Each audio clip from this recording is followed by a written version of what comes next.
What's going on, everybody? CaptainRoBear and crew here for Stormforge Episode 3. Something stupefied. I'm sorry. I'm gonna stop going on about stupefied. It's too funny. No, please don't. It is precious. How many levels can one Insectoid get of stupefied in one session of combat? Will we set a record? God, I hope not. I feel like yes, but if you will let it go beyond Stupefied 5, we can like if you go far enough, I will have a +0 to things, and that will be funny as hell. You'll legitimately just see like the tiny ball curl up even further. It's gonna be great. Aw, sweet baby. If it makes everyone else feel better, in the middle of the night after I got done with God, it was the Spelljammer session. I went in and I was tweaking things to different games, and I looked at Bife's character and I said, something is so wrong here. Something is wrong on his. I don't think it's adding his class in. I completely remade a Bard thinking it just didn't add Bard up, and then I realized just how bad that the last session had gone. You got your revenge. That was an hour and a half of my life I'll never get back, trying to figure out why none of your class is applying. Damn, he just really sucks. I don't know what's going on. I know he wasn't building for meta, but man, this is rough. I know you can't win or lose at D&D, but I think Bife Take it away. might have cracked it. It's amazing. We love you, and obviously everyone can tell lovely Sam is on the road supporting the kids headed to St. Jude Summit. So we love her, we worship her, and we can only hang out through her character art at the moment. She's hanging out in chat. Love you. Hello, Sam. Hello, Sam. We have folks with major announcements this week, so we're just gonna start off up at the top. We're gonna go left to right on down. So you take it away, Drak. Yeah. Yesterday it was announced that me and Raven and a couple other people that you might know in the TCHB space are going to be over on Demiplane in a new campaign, a 5-episode campaign called Enemy of My Enemy, which is going to be a Vampire the Masquerade, Hunter the Reckoning crossover, where vampires and hunters are reluctantly forced to work together to beat a mutual threat. And I'm very stoked. I'm the production manager of it, and it's been a long time coming and a lot of work. And I was going to say a lot of stress, but I'm still stressed, so a lot of current stress that I'm feeling. But we've got a really cool cast together. I'm very excited. And that's going to be happening at, I believe it was 8 p.m. Eastern on May 5th. And it's going to be happening every Friday for the next 5 Fridays. But yeah, that's exciting. I'm stoked. I'm so glad you have a mini series for it, because I love the concept. I love that you're forcing hunters and vampires together. That's going to be fantastic. Yeah, I can't remember what like triggered the idea, but I just tweeted it out, and then Dylan was like, I've run this for like off stream for my friends. So I was like, okay, cool. Let's start planning on how we can get this funded, how we can get this sponsored, and everything like that. Yeah, then this dream team came together. Love it. Hell yeah. Isn't it crazy how people can tweet out random things and they turn into amazing D&D games? Right? It's weird. It's I don't weird, know. How does that happen? How does that happen? Get the fuck out of here with that fan! I'm so glad that's the first time that I've seen it. That makes it even better. This is it's from the Boulet brothers. Oh. And it says, hello, uglies. I want to let it be known, if we don't get some kind of prop interaction at some point with Chrissy and him just going total sass with that fan. Listen, don't you worry your pretty little stupefied insectoid head. We'll get it. Excellent. Yeah, don't worry your stupefied head, because it might deal damage. I don't know what stupefied is. Yikes. I don't think Kaivar does either.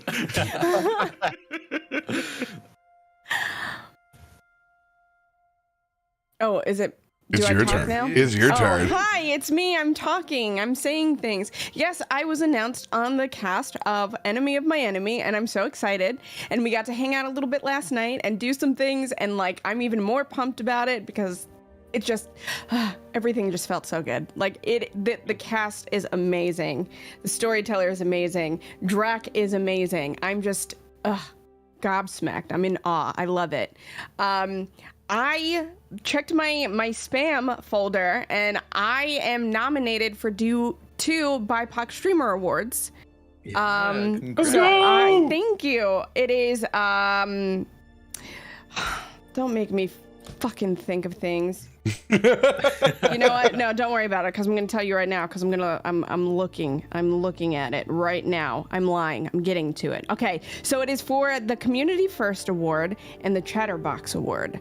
So that's a thing that happened and that's pretty cool because I did not anticipate that and that was happy. Hell yeah. I was happy. That was a good. Oh, I also have a third interview for a job. It's the third and final interview for a job that I'm really, really, really hoping that I get. Yo! So please wish me luck. That is happening on Friday. Yeah, I'm really excited. Fingers crossed. Oh, thank you. Can I jump in? I remembered another thing that I'm announcing. I'm going to be over on Transplanar at 8 p.m. Eastern over on Saturday in a game of COD God Killer where I play a God Killer and my dear friend Stella plays the God. And it's going to be a two-player one-shot of that game. It's called A Child of Time. And be there. It's going to be... Someone's going to cry, and it's going to either be me or Stella. There's a 50-50 chance. Both of us, I guess, but I don't know. It'll be the audience. No, that's how two-player D&D goes. Yeah. Can confirm. During COVID, I camped and ate beans with my buddy Radio, and then we cried. It was an emotional cowboy COVID RP. Was that you playing two very high Leonins trying to find the recipe for beer? No, those are actually good times. Those we never cried during those. Yeah, we played two hippie Leonins trying to score Bud and brew beer in the Feywild. That's a Yeast Quest. We were. Damn it. There's a joke to be made here. I just want you to know. I'm thinking it. No, that was Torben's quest was the camping eating beans. That was Dragonborns eating beans crying together during COVID. But yeah, we're going to be using the God Killer system, which is a new system Connie wrote, and it's going to be, I think it's hit Ash kind of ready, but it's going to be out fully in a couple of months. And where the GM plays God and you play the God Killer, and you go through the steps of trying to kill or maybe show mercy to the God you're trying to hunt down. I love that. That sounds really fun. I can't wait to see that. Y'all are so busy. I love it. I love it. If I may ask, Raven, when do you find out about your awards, and is there like an awards show that goes along with it? I don't know if there's an awards show. Just kind of looking over the email. There's, I guess, a link. You can go to BIPOCStreamerAwards.blogspot.com or just BIPOCStreamerAwards.com. And then you can check the categories. I don't know if voting is open yet, but we find out it is going to be live streamed. We'll find out in June who wins. Cool. And we will. The fact that I was even nominated, like, is everything. Like, I don't care about winning. I'm not one of those people. Like, the fact that somebody was like, "Hey, I should nominate Raven for this," makes my heart very happy. So, I'm glad you're neutral because I'm not, and I'm going to game the fuck out of it inside my Discord. So whenever you get the link, we're gonna bombard it because we play to win over here.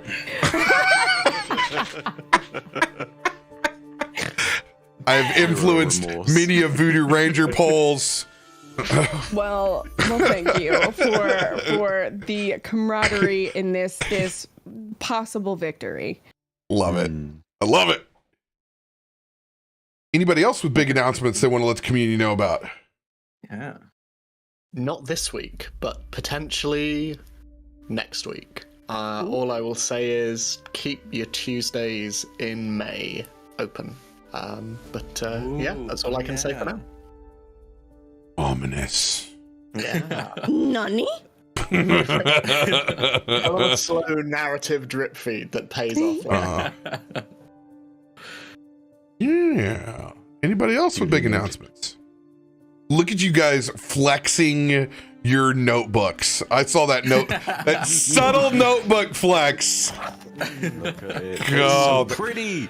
they're gorgeous. So good, Life. You look so good. Total thank you for sending me. This is my corporate shill payment. Ooh, okay. That's my nice notebook. My jacket. 'Cause I got a jacket for Kallisto. It arrived a while ago, but I just couldn't be bothered to go to the office to get it from the PO box. But I got it yesterday.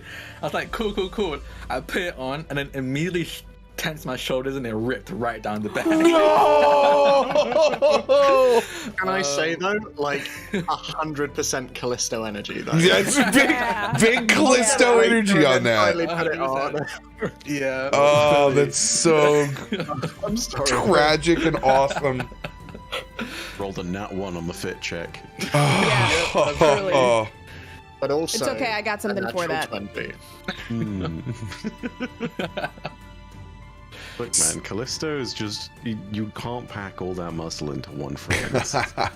Yeah, no, you can't. Callisto's jacket is custom made. I'm poor, so I can't do that. That's a fucking mood. Well, I would be poor if it weren't for our fabulous patrons out there: Shabby, Shy Flames, Drewcom, Westwolf, Aaliyah, Caleb, Monica, O3, Feisty, Kim, Nick, Nor, Stokers. Thank you guys for being the $10 and above tier, for taking care of our maps and helping with our music over here. Y'all are rock stars. Thank you guys for supporting our lovely over here for some time. Thank you guys. You were very, very much appreciated. And to Voodoo Ranger for sponsoring an entire year. I could not handle 2023 without you guys. Love you. If you haven't tried wonderful Atomic Citrus, it is in your grocery stores now. Look for them 6-packs. They are delicioso. And I said it last night. I enjoy them even more than Fruit Force. So that is bold words, because I've been Fruit Force evangelizing for almost 6 months now. So if you haven't tried, try it out. It's fantastic. Live rangerously, but drink responsibly, yo. And for my last shout out to the day, to Mama Festi, whose birthday is on 4/25. We will be celebrating in her honor this evening as I cook for my nephews one of her classics, as she would have if she was still here with us today. We're doing a little Parmesan tenders action to teach these nephews what is up and to spread one of me and my brother's favorite dishes as we grew up. So after this, I'm going over to cook for the little Rugrats and we're gonna have a good time. Yeah. Love you, Mama. You gotta pick up where we left off. Oh God, can we like fast forward to like? Mama Festi can't bring you any snacks to save you from this. No, not a little. We slayed the dragon, and then now we're doing things. By God, she would too. Let me tell you. Stuck in combat with one mechanical dragon left, largely the citizenry and populace clear from the bazaar, thanks to Lolly's magical mist that has surrounded and confined this conflict in between you and the machines. We pick up at the top of the round with Kallisto. Yes. I am up on the roof of this building that it passes underneath this bridge, and I'm going to sprint across, I think up to here, around there. That was an accident. I'm gonna delete that. There we go. Just make sure it's still in range. Okay, I'm still in range. I'm gonna use the rest of my movement. Go up to here. And then I'm going to fire 2 shots at the dragon from here. And I use... Yeah, I'm gonna use paired shots as I'm sprinting across. I think even probably during my movement, I'm gonna be firing these 2 shots at the dragon and see if I can land some hits. Good old-fashioned run and gun. Let's see it. Is there anything I can add? Is Bless still happening? Yes, Bless is still on you. So now, if you click your icon, the only place that will have your status effects will be in the top right-hand corner. Okay. Now, unfortunately, I haven't figured out a way for you guys to see each other's status effects other than clicking on one of your compatriots' character sheets and going to effects. And then you can see them. But right now we had so many status effects, we couldn't see the wonderful character art of our folks anymore. So instead of the 17 badges of flair, we have removed those and repurposed. Okay. So I'm gonna see if this hits. Hit. Okay, so the first one hits. And the second one, is it blast?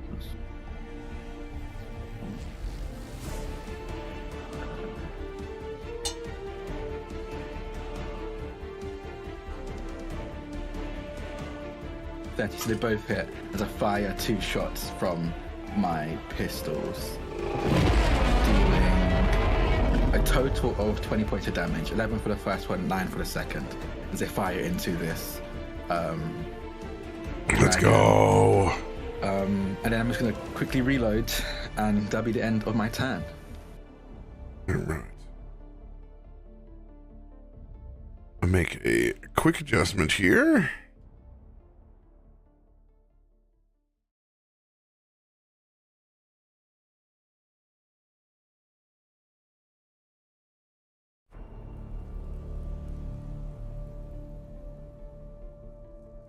I'll be 1 second. There is a doggo at the door. Yes, doggo. Oh. Please stop trolling us. Please stop trolling us. It does not take 1 damage or no damage.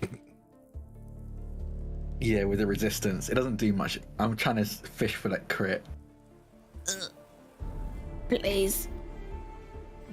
Oh. Okay, so that doesn't work either. I'm gonna have to hack this. It's okay. We're experts. We've seen the 19-something film Hackers, right? Yeah. I'm not aging myself. It's fine. River Phoenix. Get into the mainframe.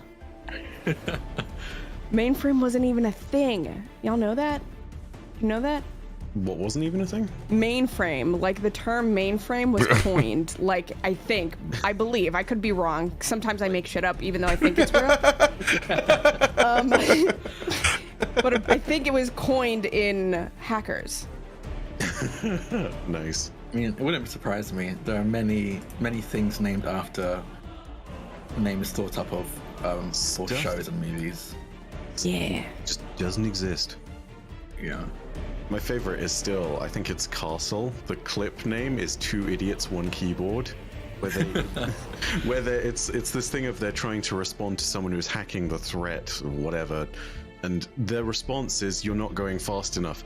So a second person jumps in and starts typing at the same time on the same keyboard as the first person. I'm just like, Amazing. and the conclusion to it all, the person pulls the cable out of the monitor. Yeah, no, that works. Absolutely. The machine's still on. Just kidding. It was all stuck in the monitor. It was an all-in-one before all-in-ones were a thing, which is an awful idea, by the way. Don't do that. Don't do an all-in. If I can't see them stealing the launch codes, then the launch codes can't be stolen, right, guys? Anything else for your turn, Kallisto? No, I'll reload for my last action, and that'll be end of my turn. Good. Chrissy, you are up. Okay. Hold on. Damn. I'm trying to figure out, because I've cast a lot of spells in my day. You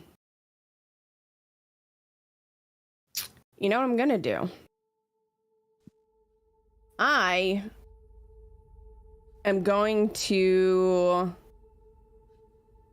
cast. I'm gonna cast Elysian Whimsy again. Yeah, I'm gonna do that. I'm very small, standing in front of this dragon, and like there's still this like very smug grin on my face. And there's still that heat of anger behind my eyes that are swirling with the universe. And then I just once again throw my hand forward, and there are what look like fireflies that come from this very ethereal mist. And I'm gonna cast Elysian Whimsy. We'll save a 21. Here it comes.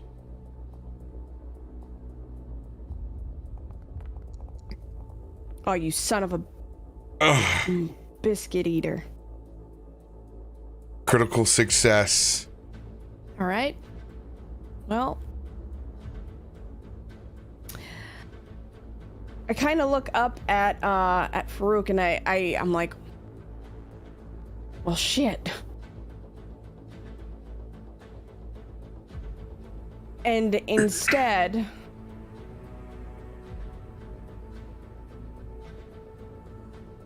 I'm going to cast Ghost Sound behind it to try to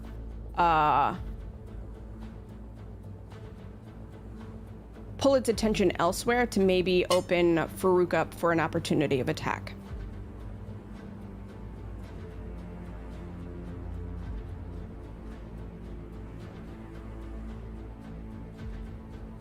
You create an illusion. Simple sounds. So my hope is that I maybe create a sound of like a muffled sound of like somebody running and starting to cast something behind them to hopefully get the dragon to turn around. What is your spell save DC? You can click on that by going to spell casting, and it'll be at the top left hand. Looks like yours is 21. Yes. 21. All right. I'm gonna have the mechanical dragon make a check on that. Okay. This is going to be their will save against yours. DC 21.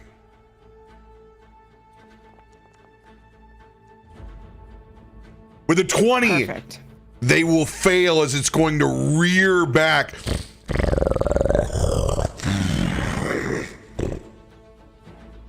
Thank you. I need to help our friend. Run! Get away from this thing! All right, and then I just kind of nod, and then my last action will be to put myself next to Loluphia behind Faroük. And then that's it. That's my turn. Well done. You will take no attack of opportunity. Do you see him? Where's our insect friend? I start looking around. I don't know. Please, dear Do God. I see Kaivar? We can Or both is he roll just, like- perception checks because he is Okay. tucked back behind him. I don't know his name yet to call it out. Indeed, very deliberately hiding. Okay, what is my perception? Why am I struggling today? It's. Oh, I not got in it. Yeah, it's on the left-hand side. Okay. I got a 16. Go ahead Should and I- give us a shitty stealth check. I mean, you want to know the fun thing? The one skill that isn't downgraded by stupefied. Oh my god. Okay, let's Give see us how this stealth goes. at disadvantage. Oh, man. Okay. Oh, yeah, no, we see Woo! We needed every bit of that. Real bad. Of course, you over here in Asus with the one thing you can still do. I hide. Just roll low. There he is. I'll be back. I'll be right back. I promise. Farouk. I'll be Don't back. okay, don't just okay. And then I look up at Loluphia and I kind of just sneer a little bit. I acknowledge that she's there, but it's not without, some grimacing. I love this already.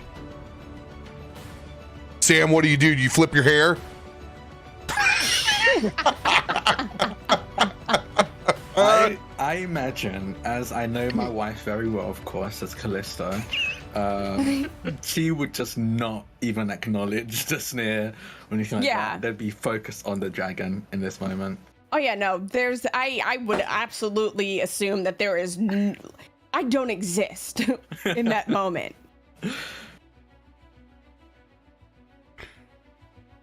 You, friend, get up, pick yourself up. You don't actually hear any words coming out of Kaivar because he's dropped his little device for a moment as he's kind of curled up. So you don't actually hear anything, and you can clearly see he's still very confuddled. I'm gonna reach down and pick his voice box up and hand it to him.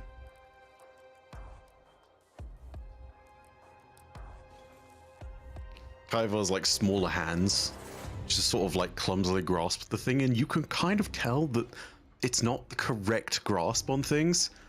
And so you hear some things, but you do hear words, which is promising. No, brain, no, brain, no,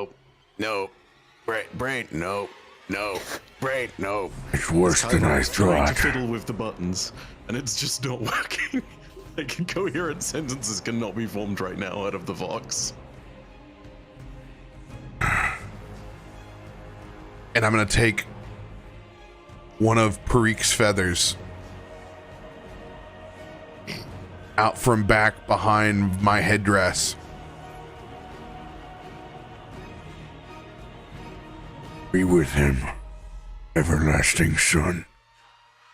And I'm going to incinerate that feather over near your forehead, and I'm going to cast Restoration.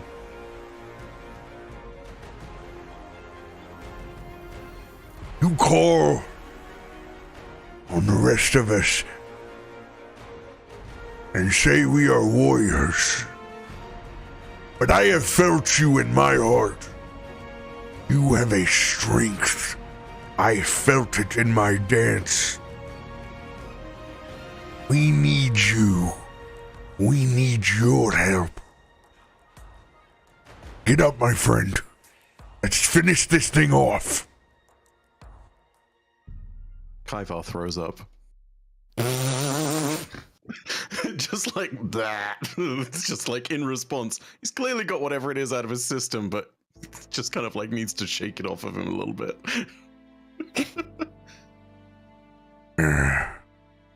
Let it all out. my first dragon. Oh! I'm gonna pull you to your feet, and I'm gonna press the digitation off the vomit. And Faroük is gonna come out, and he's gonna hand cartwheel out.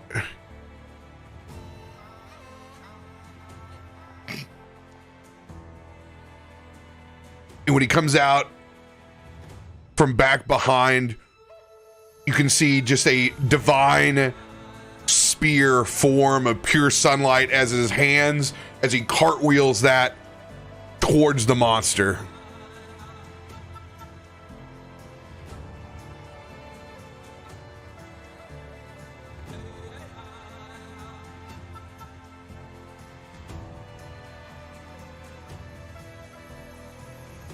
Where'd you go? Show yourself, spell. Sorry, I ate it. I was hungry. I can't handle this.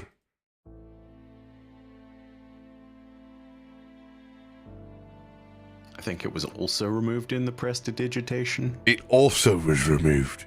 So powerful. There it is.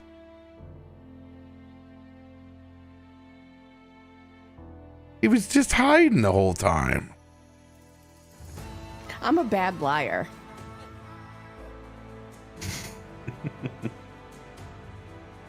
Boom. Now we're throwing. Go on, get. Ooh. Oh God, yeah, I forgot. I'm stupefied as well. Too. Shit, that's awful. Oh God. Should probably take some of my own medicine. Oh no. I mean, you succeeded, so. I mean, yeah, it succeeds. Yeah, I wish that was my attack roll.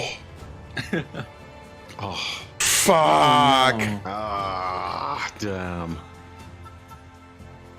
Then be the breaks. Kaivar, it is your turn. Do I reduce my stupefied by 2, correct? Yeah, stupefy comes down by 2. Cool. Good.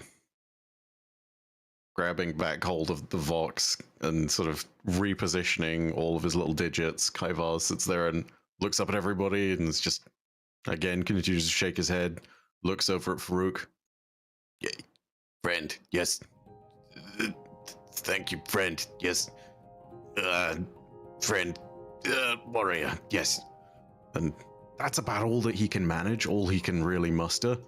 And realizing the imminent danger that he's in, he's gonna go ahead and curl up and sort of strengthen the outer chitin on his form as Kaivar goes with Masquerade of the Seasoned Stance and hardens his form against fire to gain resistance. That should be just one action. If I'm reading the thing. That is correct.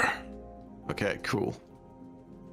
And as for the rest of it, we're not out of the woods yet on this, needless to say, but Kaivar is going to go ahead and try and cast a Bane on the dragon. See if this works. Which may not, because, you know, flat checks and all, but we'll see. Oh my god, the one was there! Oh, that was rough. Okay, so yeah, the dragon is probably going to make this, but it needs to make a DC 18 will save. What cards do you have, buddy? Yeah, I should probably play those. I got a bunch of D10s. Yeah, I'll play a D10 on that bad boy. So that's going to be a -3 penalty to the dragon. Thank you for the reminder, by the way. Yeah, of course. All right.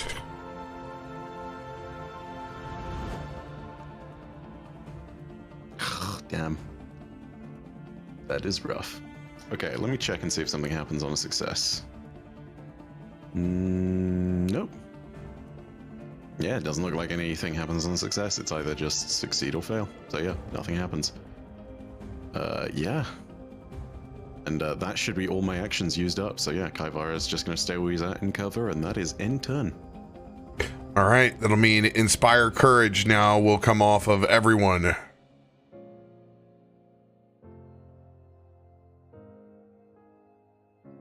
Only the blessed remains. I mean, if it's in consolation, I don't know if it should have been on in the first place because it dropped last episode, I thought. Because that was one of the nat ones that brought me to Stupefied 5. This is true. I'm terribly sorry. I tried to help, but you were not being helped in the first place anyway, so... Myshkin, it is your turn. So I'm going to expend an action to continue maintaining my mage hands on the end of my bandaged wrists. Before I cast any spells, much of the crowd has dispersed at this point. Looking at the fallen automatons and this large clockwork dragon in the center of the square, can I see anyone in the crowd, fleeing or otherwise, who appears to be paying any particular attention to what's going on? There's no one left inside our dome of mist. It would require you running outside of the dome of mist to get a perspective, and that perspective will still be largely just the northeastern side because of the sheer size of that mist dome that Loluphia put around us. Okay, so in which case, I won't bother. One thing's been working very well, so Myshkin is going to delve one of his ghostly hands into one of the pouches and just bringing out ash. It just alights in his hand as he just flings forward another fireball in the direction of the creature. And I'm going to play a card. I'm going to play... has that shown what that is? It says hidden, but it does say the card says advantage. Yes, I'm going to roll at advantage. So let me cast. So it just needs to make a reflex saving throw. Yeah, I have no idea why the cards are saying play hidden. I'm going to figure that one out, but you know they're working, so that's all that matters. Wait, Oh, actually, this is a save rather than an attack, Yeah. so I don't need to use that card anyway. Ignore me.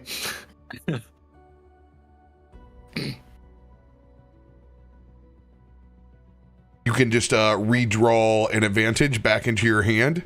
You can do this by going to the stack window and then clicking draw.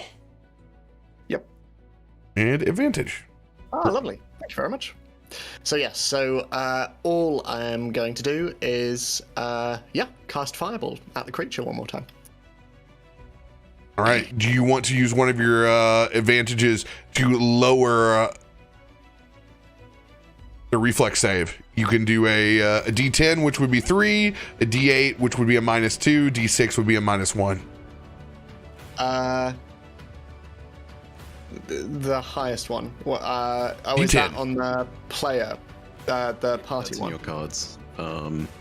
If you've got an inspiration 1d10 in your cards, that's how you would play the -3 to the dragon's saving throw.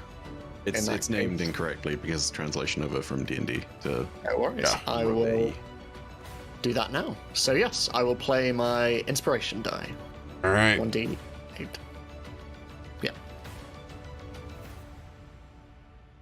We're in that in-between point where we have both games. Yeah. So we get to be the sacrificial lambs on the interpretation. All right, here we go. It's a +16 -3. Let's go. Ooh, there you go. Okay, so, Let's go. okay. So yeah, 19 damage in total, and that is all I can do on my turn, and Myshkin is going to just stay balanced on top of the roof, slate falling underneath his paws as he just claws back a little bit. Real quick, by the way, RoBear, I realize I've missed something rather important. I didn't want to interrupt the turn, but and this is you too, we should have rolled at the end of our turns to see if we can remove our conditions. Sorry, directly into the mug. Yes. I would much love to have this be gone. Let's see here. Oh, fun thing about Stupefy. Yeah. We can't roll. Wait, what do you mean we can't roll? Restoration and sleep are the only things that can save us from Stupefy. Fun, isn't it? Yeah. It's good times. Great oldies. Cool. All right. Yep. All right. Never mind. But you know what this also means? It can't go up. I mean, unless you get nat ones like Bife did. That's how Bife went up. That's exactly how Bife went up to where it is now. I'm sure about that. 'Cause I don't know. Like, I'm not sure if I'm so sure. Wolf Spawn, we are live. Thank you so much. That we are live. Just the thwack. It's very crisp. It's a great sound. It's very therapeutic. Right? Just, you know that some shady shit's about to happen. Like, that's it. Yeah, we love it. Speaking of shade, it's a dragon's time. Oh, fuck. Oh, is it still distracted? Maybe a little bit? Oh, that's a good point. Oh no, it is very aware of Myshkin's presence as it is going to turn around and look at the kitty that just fireballed this thing again. It's going to roll to try to get its breath weapon back. 5 or a 6. Oh no. Fuck. Okay. It's fine. Oh, he said, okay. Okay. It's fine. You're good. What could go? It's fine. What could go wrong? Really? You just need to dive out of the way. It's easy. Oh, did ya? We're going to see just how petty this thing is with a will save. Okay. Oh. Damn. Not that petty.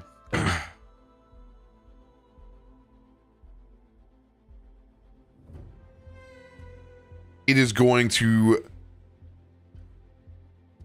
go back 5 feet and fly up 10 feet. This will be an attack of opportunity for Farouk. Seeing Farouk go for an attack, I'm going to use Fake Out to assist Farouk as my reaction, which just basically lets me roll to aid this attack. I'm also going... 40. So I think that's a crit success. I crit succeed in aiding. Can I also roll to aid? Because I do have that as a reaction, and I am standing right behind Farouk. It's unnecessary. I got advantage on this bad boy. Okay, so then I will wait as needed. As the dragon flies up, again you hear like the very loud, purposeful click of the hammer to distract and get the dragon's eyes on me for a moment. I am going to get to roll again, thanks to your critical aid. See if I can get past Stupefy first. Ooh. Ooh! Yes. There you go. Oh, Yeah. Oh, that's the dragon. Let's go. We know what that was meant to be, but We damn. know, yeah, we know it was supposed to be Farouk. And But as that's always, dragon. if you roll a 20, that will carry over. So this will be a critical hit.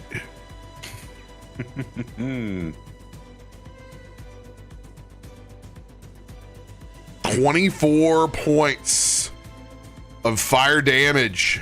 Let's go. Ah! As I chuck that flame, only to get breath weaponed back. Me and Myshkin. Oof. Ooh.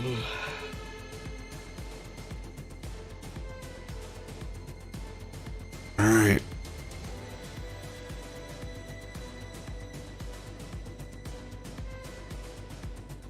And D6. Oh my god, I'm just outside that zone. Holy Toledo. Oof. You feel the heat of it. You just see it right in front of your face, Chrissy. My eyebrows already got burned off. I am going to burn a +3 card for myself. And I'm going to go into the pile. And I'm going to give myself an advantage card as well. Can I use one of my cards for the dragon? Oh yeah, Or, you can use it on the save. Absolutely. okay. You don't have to. You're not making a save. Listen, God, I need to go to bed.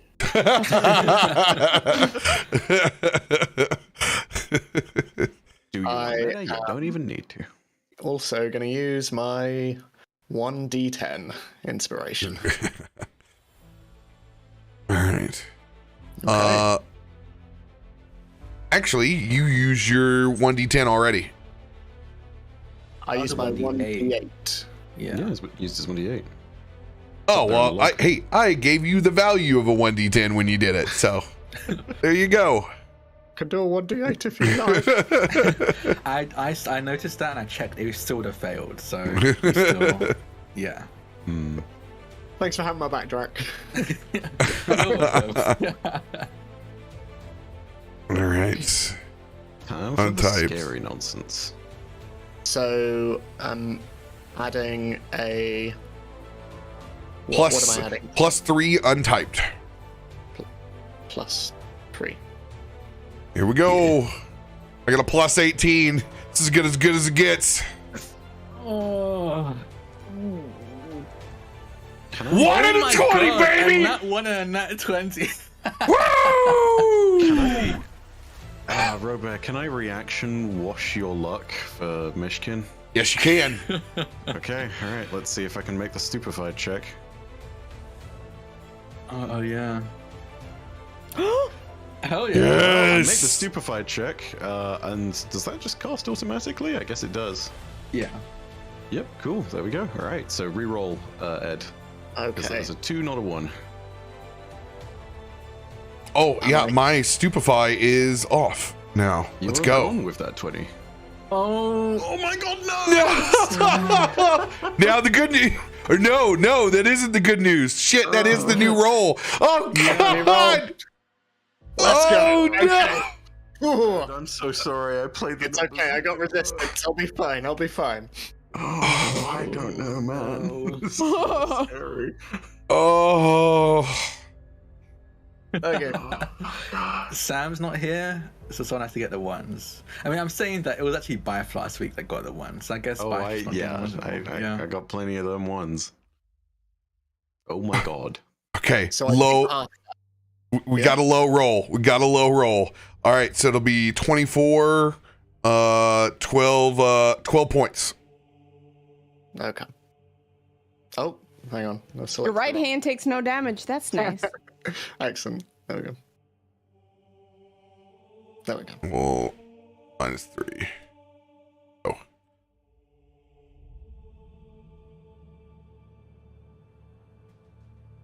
Yeah. And for the first time, Chrissy, as those hot oil flames go out from the mechanical dragon, Farouk is engulfed in flames once again. You just see him become one with those flames in his Ifrit form. I am concealed within those flames. I forgot to read my character sheet last week. And I kind of like, as I'm knocked back and like my wings kind of like flutter to like keep me upright, I just look at Farouk, and then I look at the dragon, and then I look back to Farouk, and I'm like, oh honey, you don't know what you just did, huh? With him, can I see that Farouk has vanished into the flames? Yes. No, Chrissy, no. Great warrior, he is dead. Yes, he is gone. Yes. No, honey, listen, hear me out. Chrissy, he is dead. Your- Dead. Yes. No, your brain's a little rattled. He's fine. I promise. We're good. We're good. Yes. Brain rattled, but he, but Ja- gone. Yes. No, just watch. Oh. Yes. And there's a very pleased, smug look on Chrissy's face where You know some like it is the look that you get when you know some shit is about to go down. Like there's drama. And we are living. So, good news. We have the tea. Bad news. Myshkin, we did a great job of surviving. The building, the stand, and the carts, and everything else have not fared nearly as well. You are currently standing on the roof of a burning building that is quickly turning to shit. Can I use a free action to just use Prestidigitation very quickly? Prestidigitation will have no effect on this oily substance. Not on the surroundings, but the purple scarf that I am wearing. I want to make sure that as little dirt You were fine. Yes, Okay. that's 100% in your case. 100%. Cool. I do that, almost oblivious to all of the fire around me. All that matters to me in that moment is my scarf. Scarf check is good. Cool. Unsure if sentimental or just fabulous. Maybe both. Sentimental or just fabulous.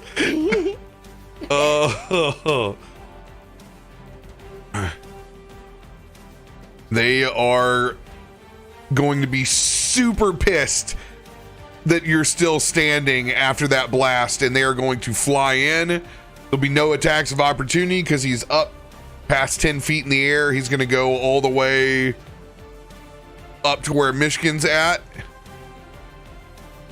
Going to try to take a bite out of crime. Okay.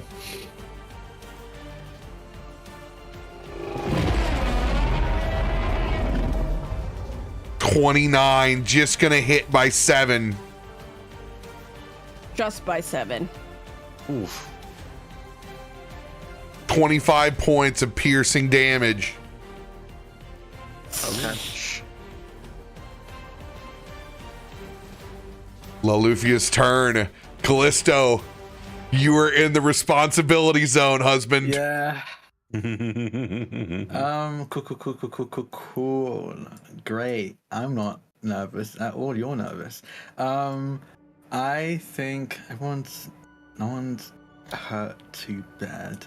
I'm gonna go with classic divine lance as Loluphia reaches out and a almost like solid array of bluish energy lances out to target this dragon. I think I'm targeted. Yeah, there we go.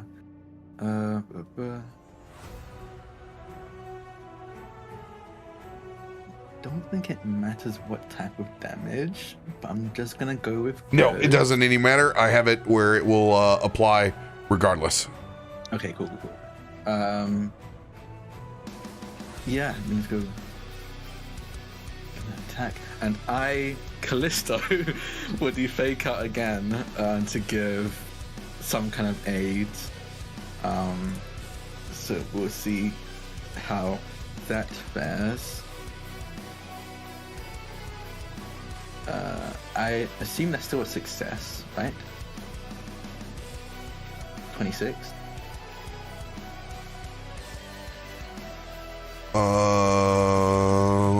don't know if we're doing the normal 20 DC or if we're going with something else for this. Because it's either GM's discretion or the average 20 DC. What are you doing? Kallisto's aiding Loluphia in this attack, so that was my aid check. So as far as your aid check, I just have you do something that's RP within it. Okay. So whether you're trying to aid in what is it that you can do that can help give Loluphia advantage? Yeah, so I'm using fake out. So what it essentially does is that if I've dealt damage to the creature already, it is more aware of me because I could deal more damage, and I use that to my advantage to keep it constantly checking on me. And in that moment of it checking on me, they get an advantage or plus whatever. Perfect. I just want you to pop off a shot at him. All you got to do is hit. Cool. I can definitely do that. Ooh, I'm going between 2 character sheets. Oh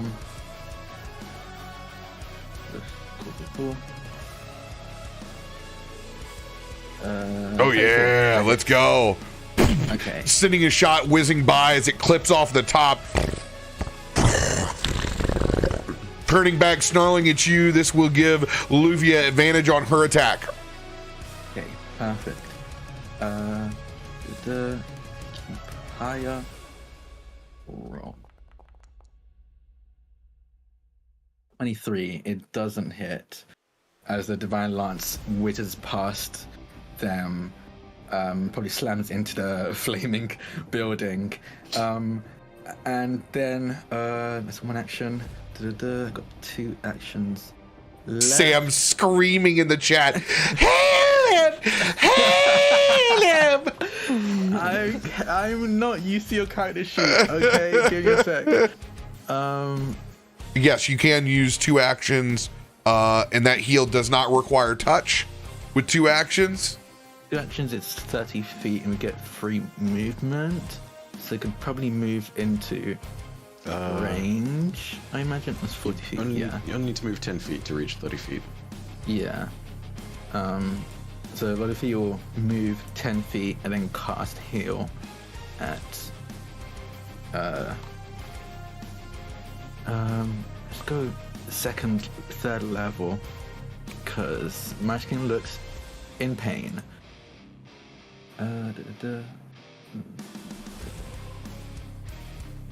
make sure And to for roll healing. roll a flat d20 to see if you crit. Yes. Oh, No. so close. So close. Damn. 13, I think it did healing. It's a great roll, though. Oh my 47 god. plus 24. Yeah, so, sorry. Yeah, 47 points of healing to Myshkin. Dude, the second action heal is so strong. Yeah, It is so strong. Healing. Thank you. And I think again, it's very very nonchalant, very like, this is what we need to do in the moment, so I'm going to do it, and they don't look to see if you thank them or anything like that. They turn back to face off this dragon, and that will be the end of Loluphia's turn. And the start of yours. Yes. Yeah. I'm not used to this. Okay, now it's Kallisto's turn. Callisto is going to, having seen how much damage is dealt to Myshkin and seeing that the dragon is now targeting him, they're going to try and draw their attention by dealing a little bit more damage.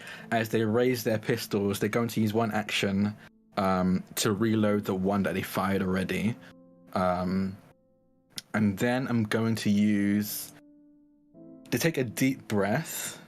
They take it in a deep breath, and then they're going to breathe out, and very suddenly the surrounding area around them becomes incredibly cold. The temperature drops by an incredible amount. You see there's frost forming on the roof that he stands on. You can see his breath in the air, and the purple veins that glow very subtly on his arms begin to shift into a deep, cold blue.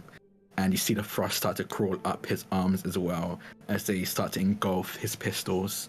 And that is going to add, until the end of my next turn, they're going to add another d6 of cold damage to my weapons as I use Elemental Assault.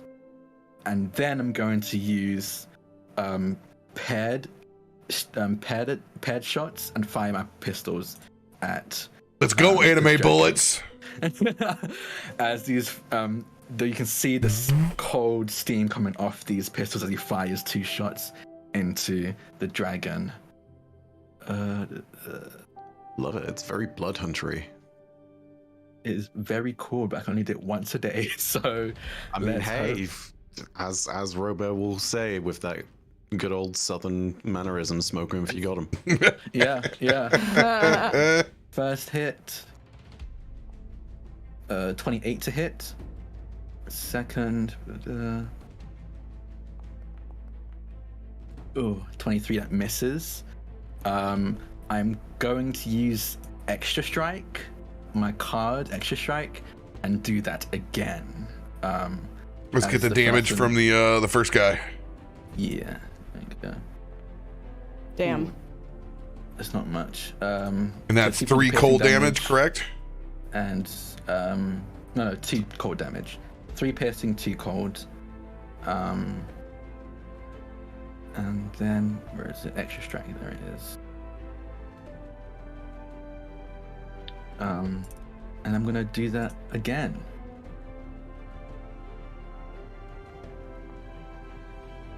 Oh! At least it's not a critical. Yeah. And then damn, that misses by 1 as well. So only one of my shots land as you see the frost from that bullet wrap around. They're probably like the back of the wing of this dragon, and then the other 2 whiz past it into the building again. As Kallisto curses under his breath, and that will be the end of my turn. Chrissy. Right. I am still feeling very salty, but the sadness and the anger have started to dissipate at the loss of Lily. And I close my eyes and I hold my staff in my hands. And as I do, I kind of flutter forward right in front of this dragon again. And why? I'm pressing buttons. Yes. Okay, there. I'm going to cast Spray of Stars at the dragon. I have to target the dragon. So as I do that, there is still this circular void that kind of like hovers beneath me, and it only grows in size.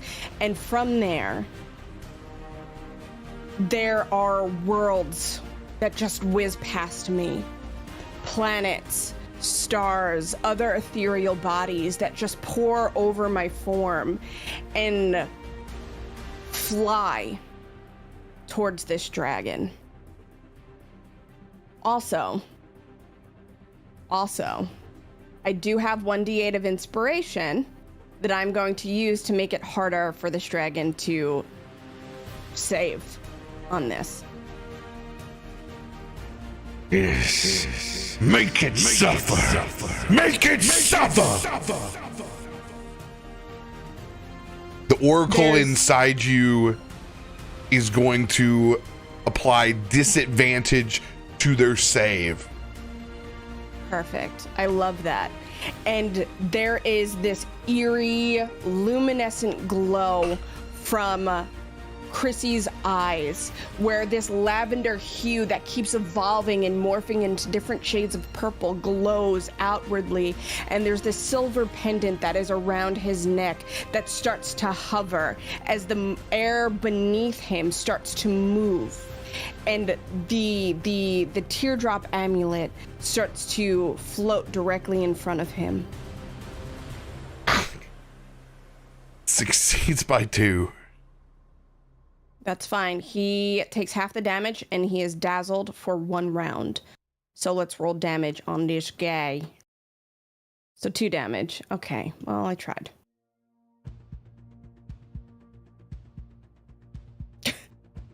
Ooh, but it's concealed all of us to them, so they now need to make a flat check in order to target us. That's actually kind of huge. Dazzled is good shit. Mm-hmm.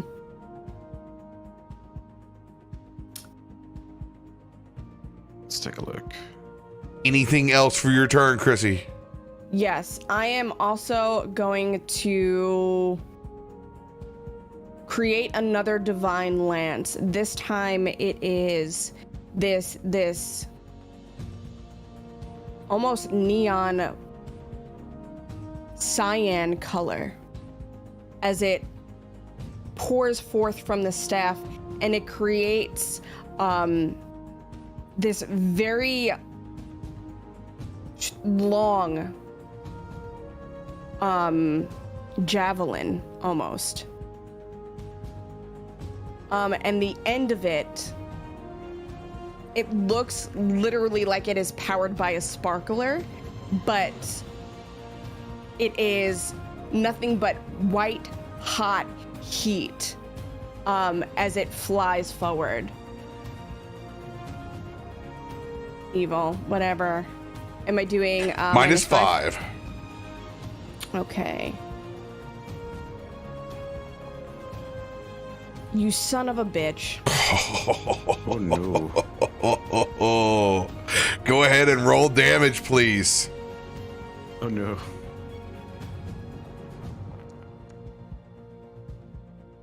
As this Divine Lance will fly through the wings past the dragon and hit you, Myshkin, for 12 points of damage.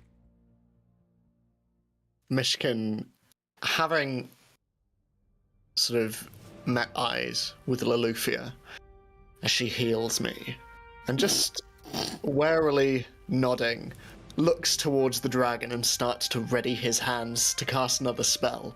And suddenly gets bright, very, very bright, and then all just flies back into the sort of slowly burning building and sort of immediately starts to look around, fur all on end, just...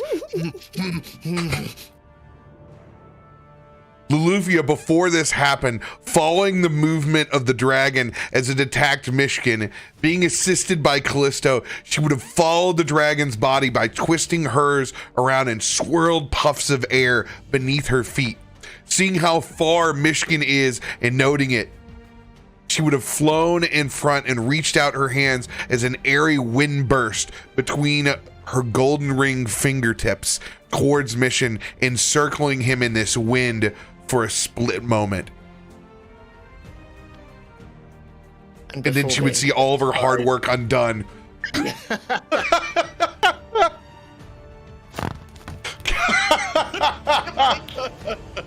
Hair flip once again, staring back at Chrissy.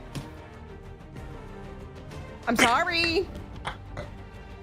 I overshot. I don't know what to say. I'm sorry. Sorry. It happens to everyone, Chrissy. It's okay. This is why y'all I shouldn't be fighting. I don't even control myself half the time. I should not be fighting. Sorry.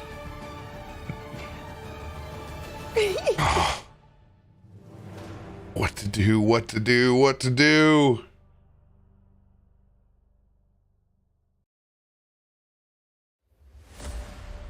All right, seeing a Myshkin become this target on top of, which is now part of the burning bazaar of Stormforge. I know you've given everything, Manoa, but we need just a bit more. As he will cast Protector Flame. As Manoa is going to manifest up out of those flames and forming a pedestal that is cool to your touch, Myshkin. Manoa has 10 hit points of a barrier that you're now standing on. As you can see this elemental that is underneath you that's coming you up from the flames. Anyone will guide you, Cat One. Myshkin nods. He's kind of confused by everything that's going on, but he's slowly lifting out the flames and just sort of still a little dazzled, like shaking his head a little bit from the lights earlier and just, thank you.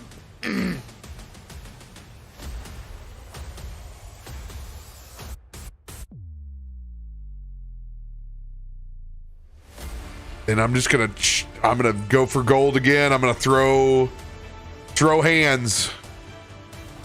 Can I aid you in that? Absolutely. What do I need to roll to aid you for that?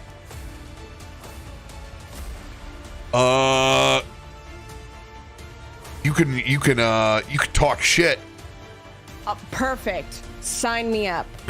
So I kind of, as I feel you winding up, I look at this dragon and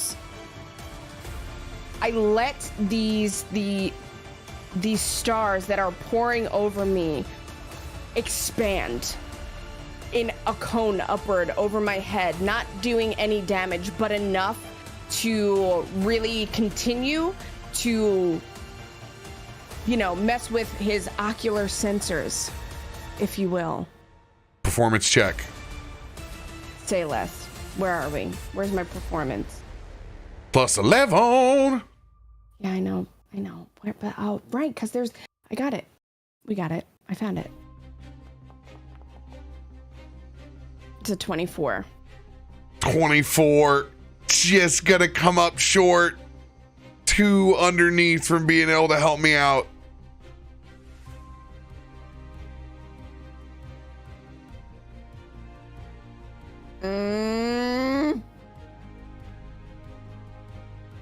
No, I'm gonna play my luck card. Oh. I'm gonna play my luck card. Roll that beautiful bean footage. Big bucks, no whammies. No whammy, no whammy. Stop. Son of a Damn. mother.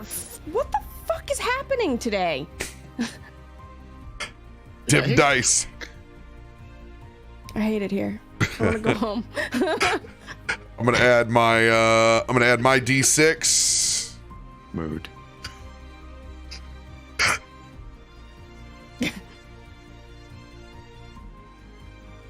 Come on, baby. Come on. Yes!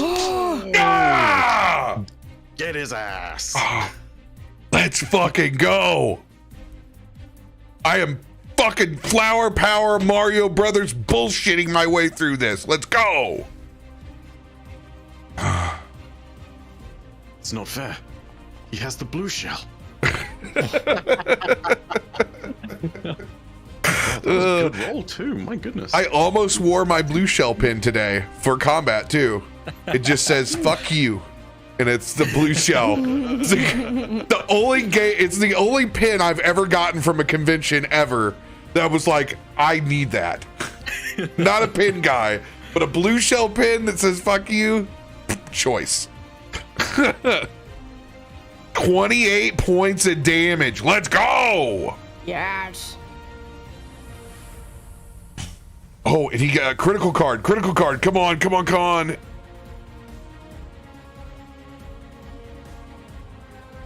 Oh, hot damn. I love this. Triple fucking damage. Yeah. If this is a spell or a bomb, the target takes double damage. If it's taking double damage, it takes triple. Ooh. 14 more points. Fuck you, dragon. You ain't shit. We've been said that. It's so close. It's Oh my so God. close. Close. It's literally a fart in the breeze away from dying. Finish this thing! As you can see, it's hydraulic fluid is just spilling out everywhere. This thing is on its last leg. Kaivar, it is your turn. No pressure. If you don't kill this thing, no, I'm just kidding. I mean, look, listen. I'm gonna try, but it's not. It's not great. You got this. Kaivar, hearing Farouk's instruction and seeing that the dragon is very much in a bad place, is going to kind of reach out and try and mess with something within the mechanical servos, within the actual coding of the dragon itself, and is going to see about casting Phantom Pain. Let's see if we can make that flat check for Stupefied. Probably not. Oh. Can I use a luck from the party hand on that? Absolutely. Yeah, please go do it. Get this nat 20. Oh, please. I want it so bad. Like, I want it so bad. Yes! Yes! Not Okay. a 20, but, you know, we'll take it. Okay. And I'm from. I can't use one of those at very least, but from my hand, I can at very least use a D8. So I'm going to reduce its thing on that by -2. This is not a great roll because it's Stupefied still has it there, but this would be as if I'm casting it from Stupefied 1, basically. So we'll give that a go.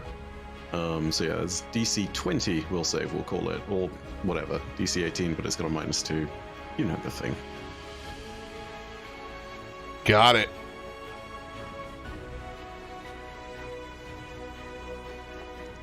Please, please, please. Ugh. Success by 4. Okay, so success. It still takes the mental damage, though. So yeah, let's roll that bad boy and see if we can actually do something. It's not a critical. Yeah, it's not a critical success, so let's see if that does anything. It will take none of the persistent, but it will take 13 mental damage. If it takes mental damage, does this thing take mental damage? Yes. Yes. Oh my god, thank goodness. It takes no damage. God, I'm so tired of being trolled. No, it takes the damage.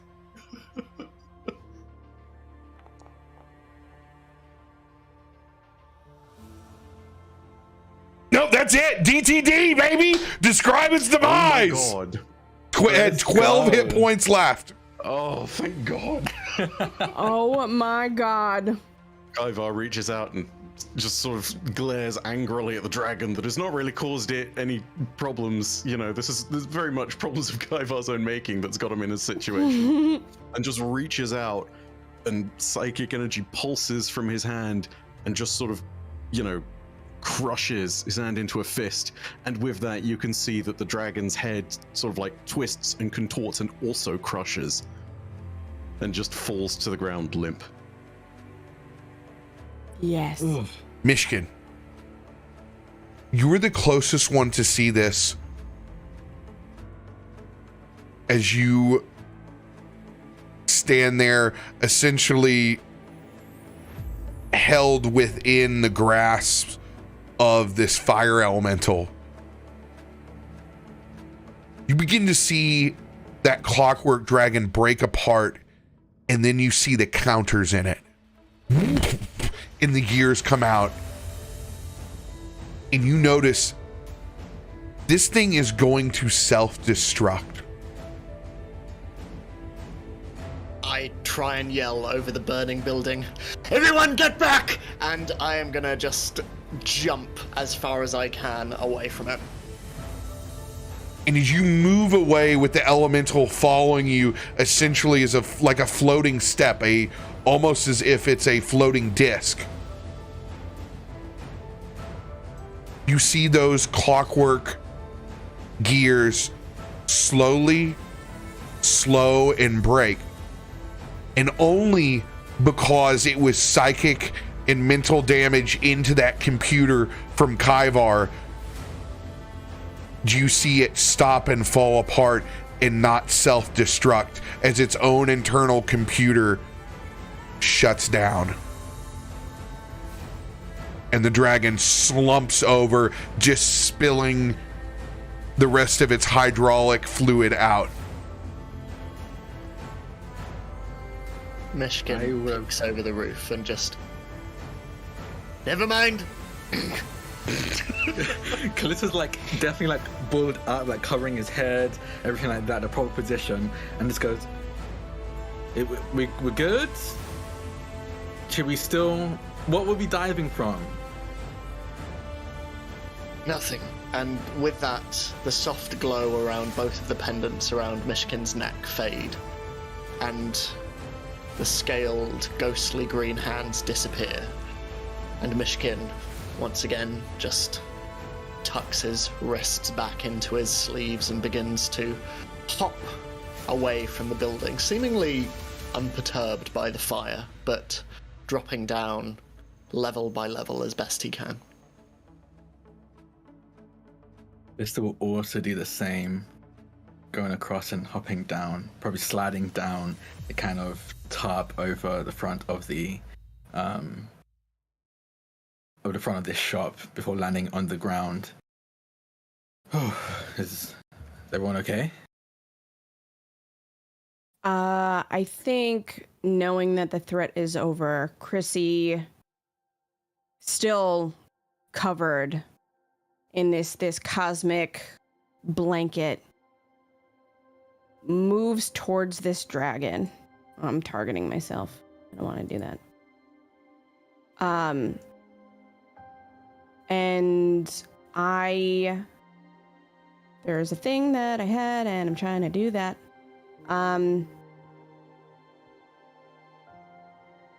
I want to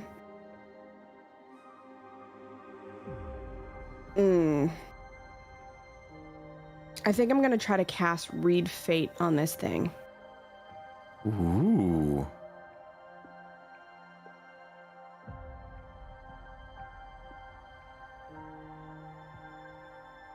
So I'm taking like a very tiny hand and like finding like a screw or something that has fallen loose that I can comfortably fit in my hand. And I wrap my hand around it. And I say, please, Cosmos,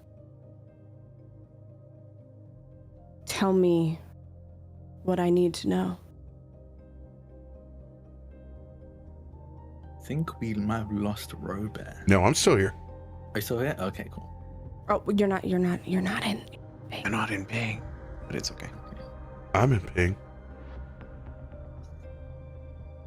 Are I you? didn't see you. Are you sure about that? Cause on my screen you ain't here. I'll refresh for y'all. There we go. Okay. There we go. Thank you.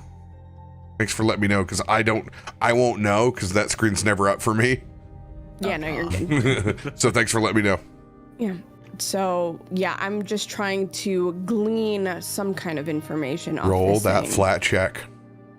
Okay. Oh, why is it private? Oh, because it's the Oh, DN rolls it. RoBear, you gotta roll it. Oh yeah. You do have to roll it. The GM rolls a secret DC 6 flat check. Yeah. Oh, everybody's gonna see my roll. So If you click on the button, it should just do it privately. yeah, but they'll see the log. But it's okay.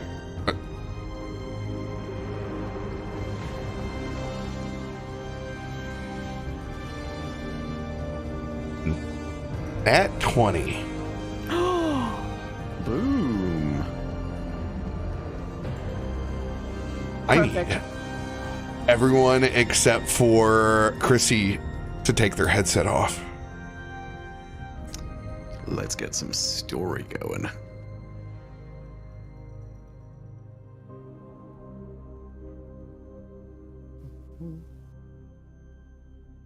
Chrissy, Yeah.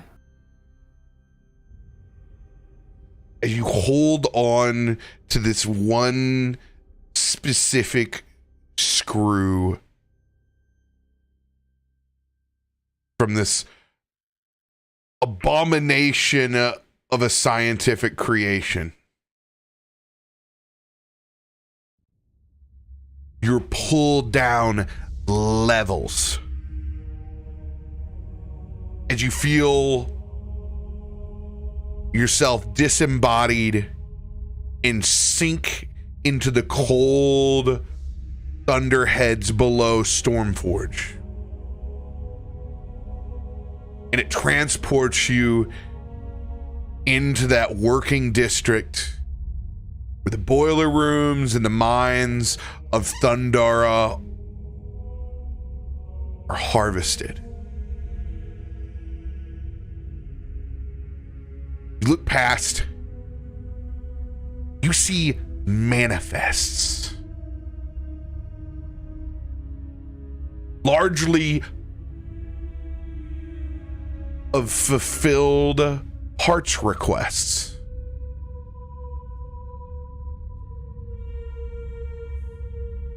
Scourging through, you can see the doctored documents These things have been pieced together by someone working far below inside the mines. All by forging hearts manifests. No one is inside this room. But if you were to get there somehow, it would come back like a photographic memory. There's someone inside this city that created these. And they didn't want others to know that they did it. Okay. Sorry, I'm making notes.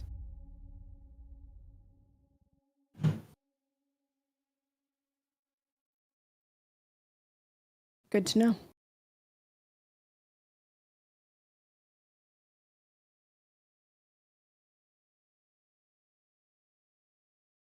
I will read out what Sam said Loluphia would react to Myshkin. Apparently, so flustered and a bit angry, Loluphia would step forward and yell at Myshkin, "Next time you want to run away, don't stop." Myshkin nods and just, "Thank you for the assist." And just huddles in a corner. Kallisto, I think the frost on him is starting to melt away at this point as he walks over to the debris and to kind of like sift through it as he just looks over to Christy and asks, "Do you find anything useful?"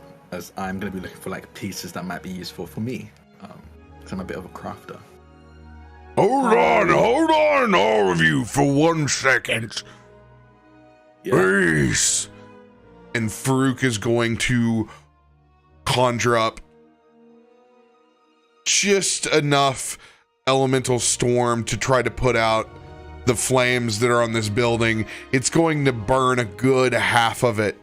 And whatever goods were in these stalls are long gone and burnt, but it is going to at least stop that fire from spreading any further.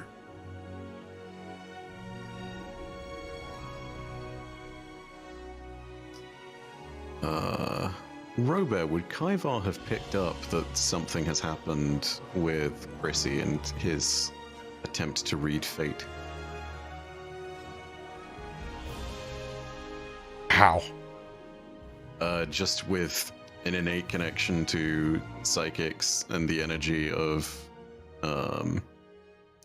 Chrissy's magic via the Oracle. What you went through right now? Yeah. Too small brain. Cool. Not at the moment, just too much. As Myshkin just follows Kallisto with his eyes, and once again just kind of his very bright green eyes resting on Loluphia, his attention turns to the very large individual who is putting out the fires and who summoned this elemental underneath him, and wrists still tucked underneath his shoulders, just walks forward on his bare, large jelly bean feet and approaches this individual, and I owe you my thanks. You are a very potent magic user.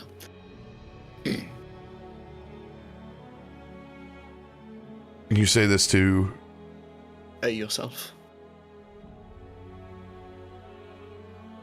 We needed everything we can muster.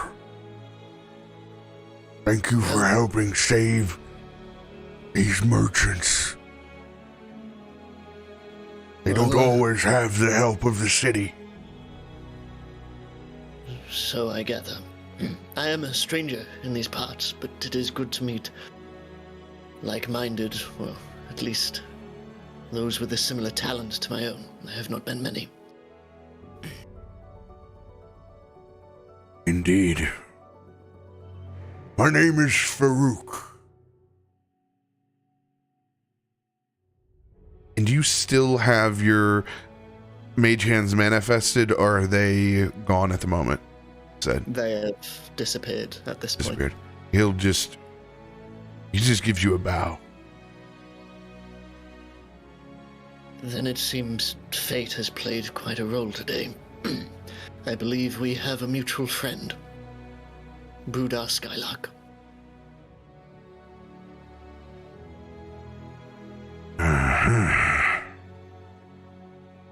We have much to talk about then, my friend. So it appears. My name is Myshkin.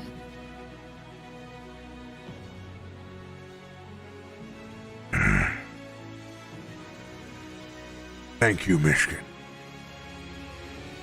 It's Parik will now come and land down over on Farouk's shoulder. Thank you, friend. This is Parik. My eyes in the sky. I thank you as well, feathered friend.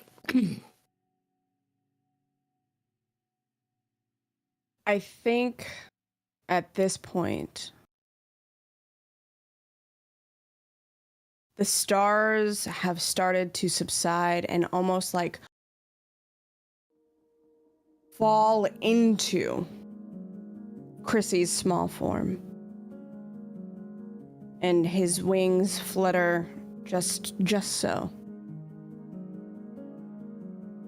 And he's looking around as he kind of looks over this dragon more intently and turns probably to Farouk.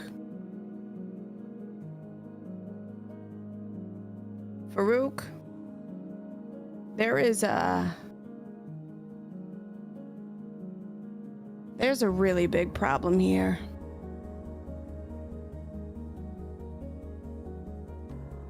I'm assuming one that more than meets the eye. Very much, yes. There is someone from within. And Chrissy kind of looks around to everyone and like beckons everybody in closer. Kallisto is now down by the dragon and he's taken it apart. He's pulled out a tinker's kit, an inventor's kit, and is breaking it down for any useful bits.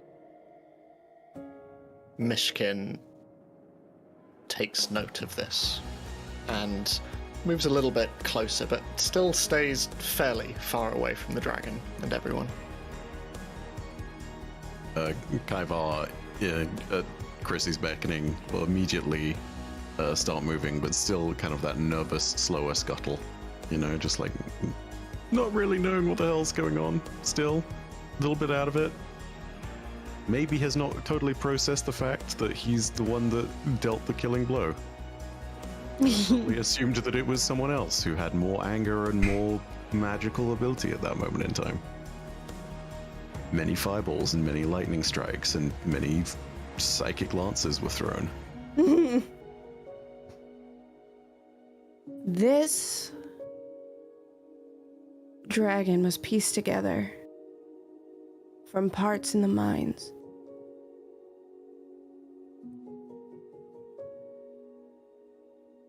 I can't explain how I know, but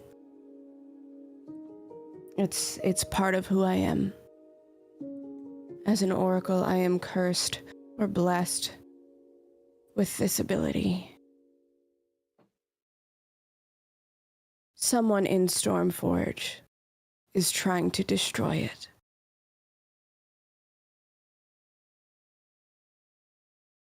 Saw this. Your visions. Yes, Farouk. I saw it. There is someone who is forging documents someone who is using the mines specifically to create manifests for parts and using them for things like this. I don't know how deep it goes. I'm not able to see who it is.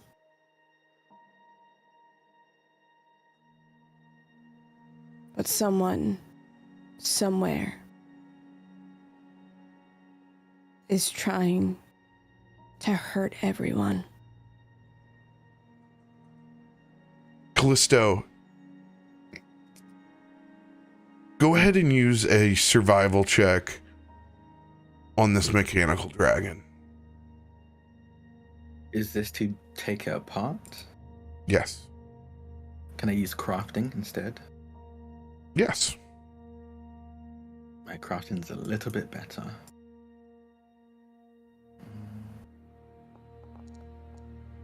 Oh, okay, 13. First thing that you notice, how large of a background do you have in mechanical engineering? It's not, I didn't go to like school for it, but my mother, she's a weaponsmith in Stormforge, and I'm often around her, so I'm rarely seeing her work, and I know enough to keep my gun maintained. So I'd say above average, at the very least, above the average person. I'm aware of that kind of stuff, but nowhere near expert or someone you would pay to do anything like engineering for. Yeah, amateur level. Yeah, amateur. You notice that this mechanical dragon is not of the finest quality whatsoever.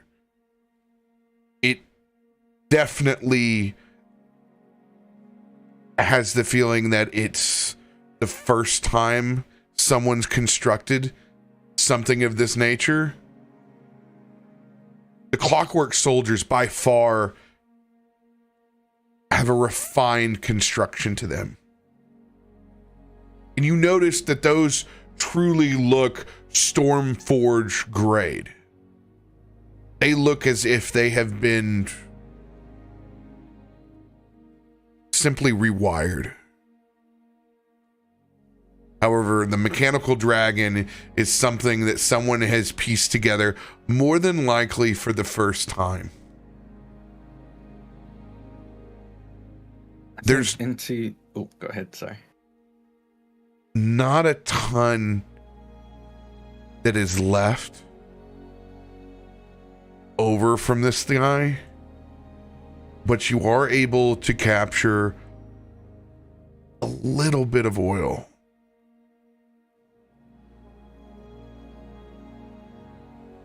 I will probably find the scraps of what remains of the mechanism that shot out the oil before it was set alight for it to produce the breath weapon, and the little bits of oil I can collect, I collect it into almost like a test tube.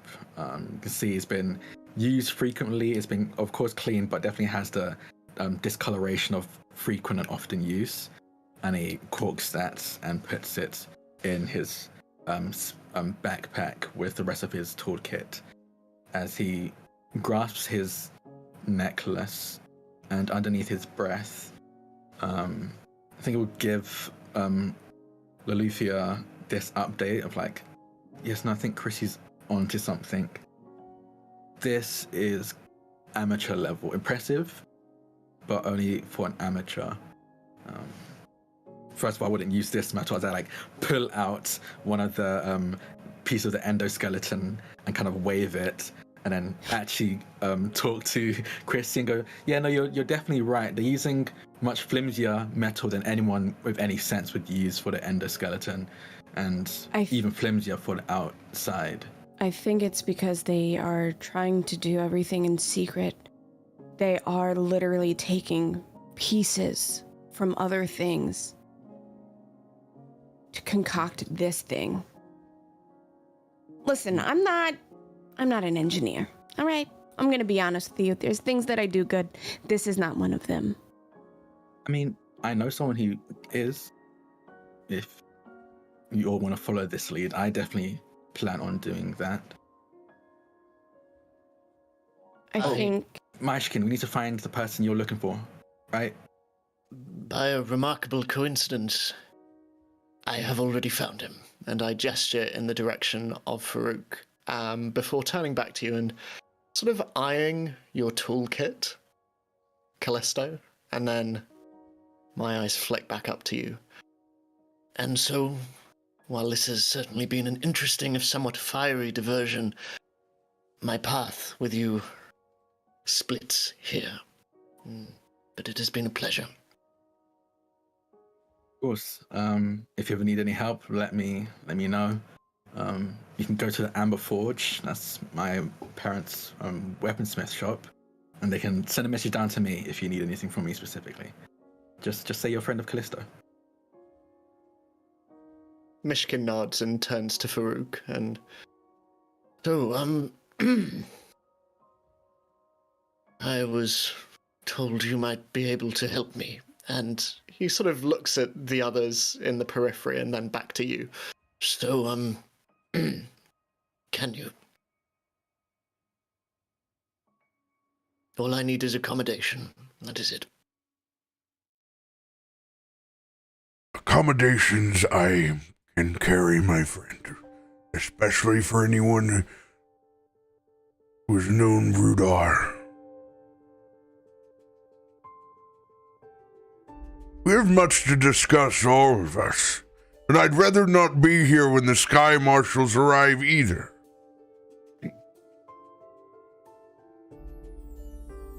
Agreed. And I need a drink, and I need to find Lily again. Yes, let's get ourselves to a peaceful spot, shall we? Kallisto, the oil that you gathered is in your inventory. It is oil of weightlessness. Interesting. Okay. Inside game mechanics, they talk about lowering encumbrance. I want you to think of it as an RP device that allows things to become weightless. Okay. So be like that. as creative as you desire with this, but it is one of the pieces that's allowed such a clumbering machine to get lift. You can tell that they've had to cut as many corners as possible to try to create this construct. Okay, how about this? Do you all have a destination? Like I said, we can, if we need a quick place to stop, the Amber Forge, my parents own it and they'll be happy to give us a place to stay and recoup for a bit. I am fine with that. Where you go, Kava, follow, yes. Where's your place of establishment? Well, my parents, I live down on the surface in the Forgotten Lands, but my parents live up here. They're, I'll introduce you. They're not too far from here, actually. They're on this part of the district. And if everyone is You willing, live in the Forgotten Lands. Yes. Myself and my wife, and I'll gesture to Loluphia. It's been a while since I have spoke to someone who has stepped foot soil below. Yes, it's more or less part of our job. There's a small look of recognition and I guess, I don't know the emotion for missing something, but like you can see that the Forgotten Lands strikes a chord with Chrissy. As it does with Myshkin, though he tries to hide it. Give a deception check. Try. Nostalgia, yes, nostalgia. Thank you.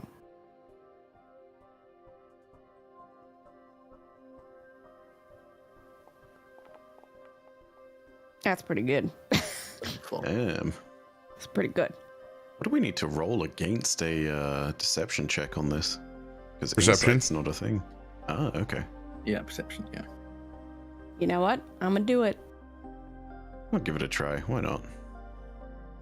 Kaivar's Cool. not in the place where he's very good at noticing things, but hey, you know, we'll see. I'll roll. Yep. There we go. Roll for Loluphia as well. Little buggy boy does not understand the complexities of Oh. things. Well, Someone does, though. Loluphia does. Catches on. Not surprising, to be Myshkin. honest. As he's looking in both your direction, I am so locked in on your conversation, Kallisto. I've completely forgot about the compatriot in front of me. That's Myshkin, as he's just looking to one side, his eyes ever so briefly catch with Loluphia's before they immediately flip back down to the ground. While Kallisto was talking, Loluphia would have walked over to Kallisto and placed her hand in his. And oh yeah, no. As that's like happening, Chrissy's just gonna raise a hand, like very patiently, like not saying anything, just like. yeah. I think Kallisto, just as a person, is like he'll be talking, and the moment he notices someone else, he goes, "Oh yeah, yes, Chrissy." Can someone carry me? Can I have a shoulder or a pocket or something? Cause Lily's gone and I got little feet, and my wings only carry me so far before I get tired. Farouk will send Parik over.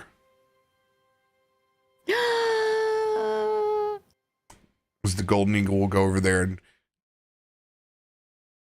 neck and nuzzle before it lays down where you can hop on its back. Yeah, and before Chrissy does, he just kind of like takes the eagle's face in his hands and goes, "Oh, you're so cute. I want to eat you." I'm just kidding. And then like we'll crawl up on the eagle's back. He shakes his tail feather.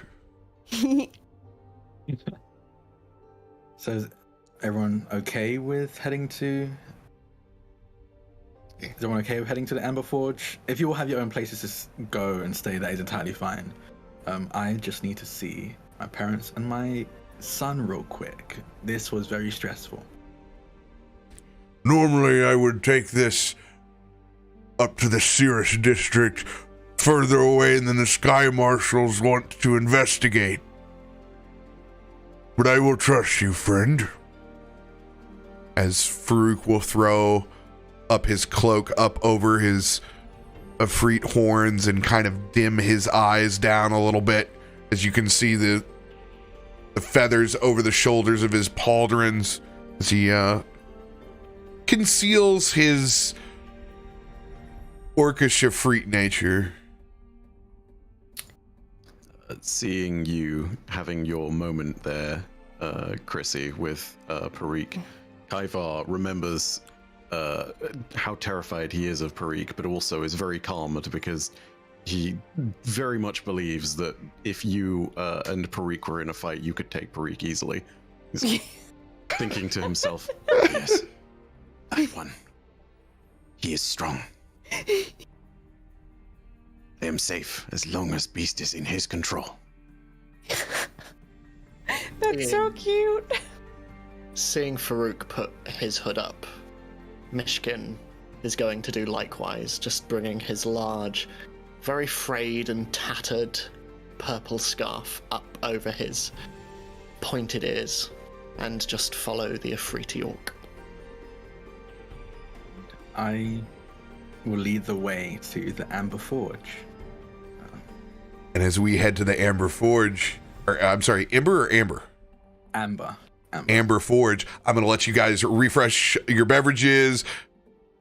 Use the bathroom real quick. Yes! First location, let's go! Yes. Hey. We are All all right, I'll be alive, back. Thank God. Ooh. Also, Sam, if you're still listening out in the audience, you got sent an advantage card. I manually pulled up your hand in Foundry and added it in there for you. So you so should you have to- have that for you next session. You have to manually add the card you're gifted, right?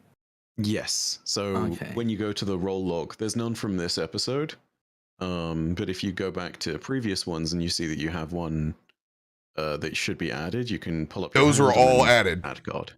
Oh, nice. Okay, cool. I Nice. took care of all the old episodes. The only thing you have to take care of is from today on. Which is there's one for the party hand, a bunch for me, and then one for Sam. So you do not need to worry for the moment. So I got some whispers saying that I've gotten some today. Oh, that must have been from when the bot was broken. Yeah, maybe. But highlight them, and I'm sure you should be. If you got a fine whisper, to go add it ahead to your and- hand. Okay. There you go. All right, I'm gonna go take a break. I'll be right back. Okay. Reactions. Man, RoBear, you're so Advantage. good. It's all you guys, baby. No, it's not all us. It's not all us. No, we need a navigator to make this shit work. All pieces of the Sam. pie, baby. All pieces of the pie. I do like pie. I like also me some pie. I'm narrative craving pie. now. The Sam, I'm juiciest sorry, pie. I'm struggling to play Loluphia. You're doing great. Kallisto and Loluphia are very different people. So having to ping pong between the two is very hard. You are truly getting to understand what it's like to balance and be that husband right now. That is this is could be no greater calling than this episode for you right now. Oh my god, I can't believe we got a nat 20 on Oracle Pieces of the Machine. Oh, Yeah. I know. I'm surprised she shared it with you guys. Chrissy, I would have figured that only Farouk would have gotten to know the bits and I pieces. Yeah, no, I was fully to not know any. I'm Oh no, Maybe. you're breaking up on us. We can't hear you. I am. Oh no. A little bit. Is it still bad now? Seem to be. Nope, now it's clearing up. Wait. Okay, cool. Yeah. Luckily, we've been very, very, knock on wood, smooth riding in this time slot. So, Ah. Yeah. and I can't get Windows updated again. So, When it's like psych, there's another one. No. Was that, do you mind if I ask what happened? Because all I saw was Marrow Strand going up as a 17-minute video last night, and I was like, what happened? And I heard the very first 30 seconds, I was like, oh no. I refused a preview cumulative update for Windows 11 before the stream, and then it forced it on me. Right at the last 30 minutes of the show, in the middle of me monologuing. Oof. But we had just gotten to a safe spot, but we were just getting to do our RP, and we've been locked into combat there. So I was like, I was so jonesing for it. We're getting to the juice, and cut me off, bastards. Damn.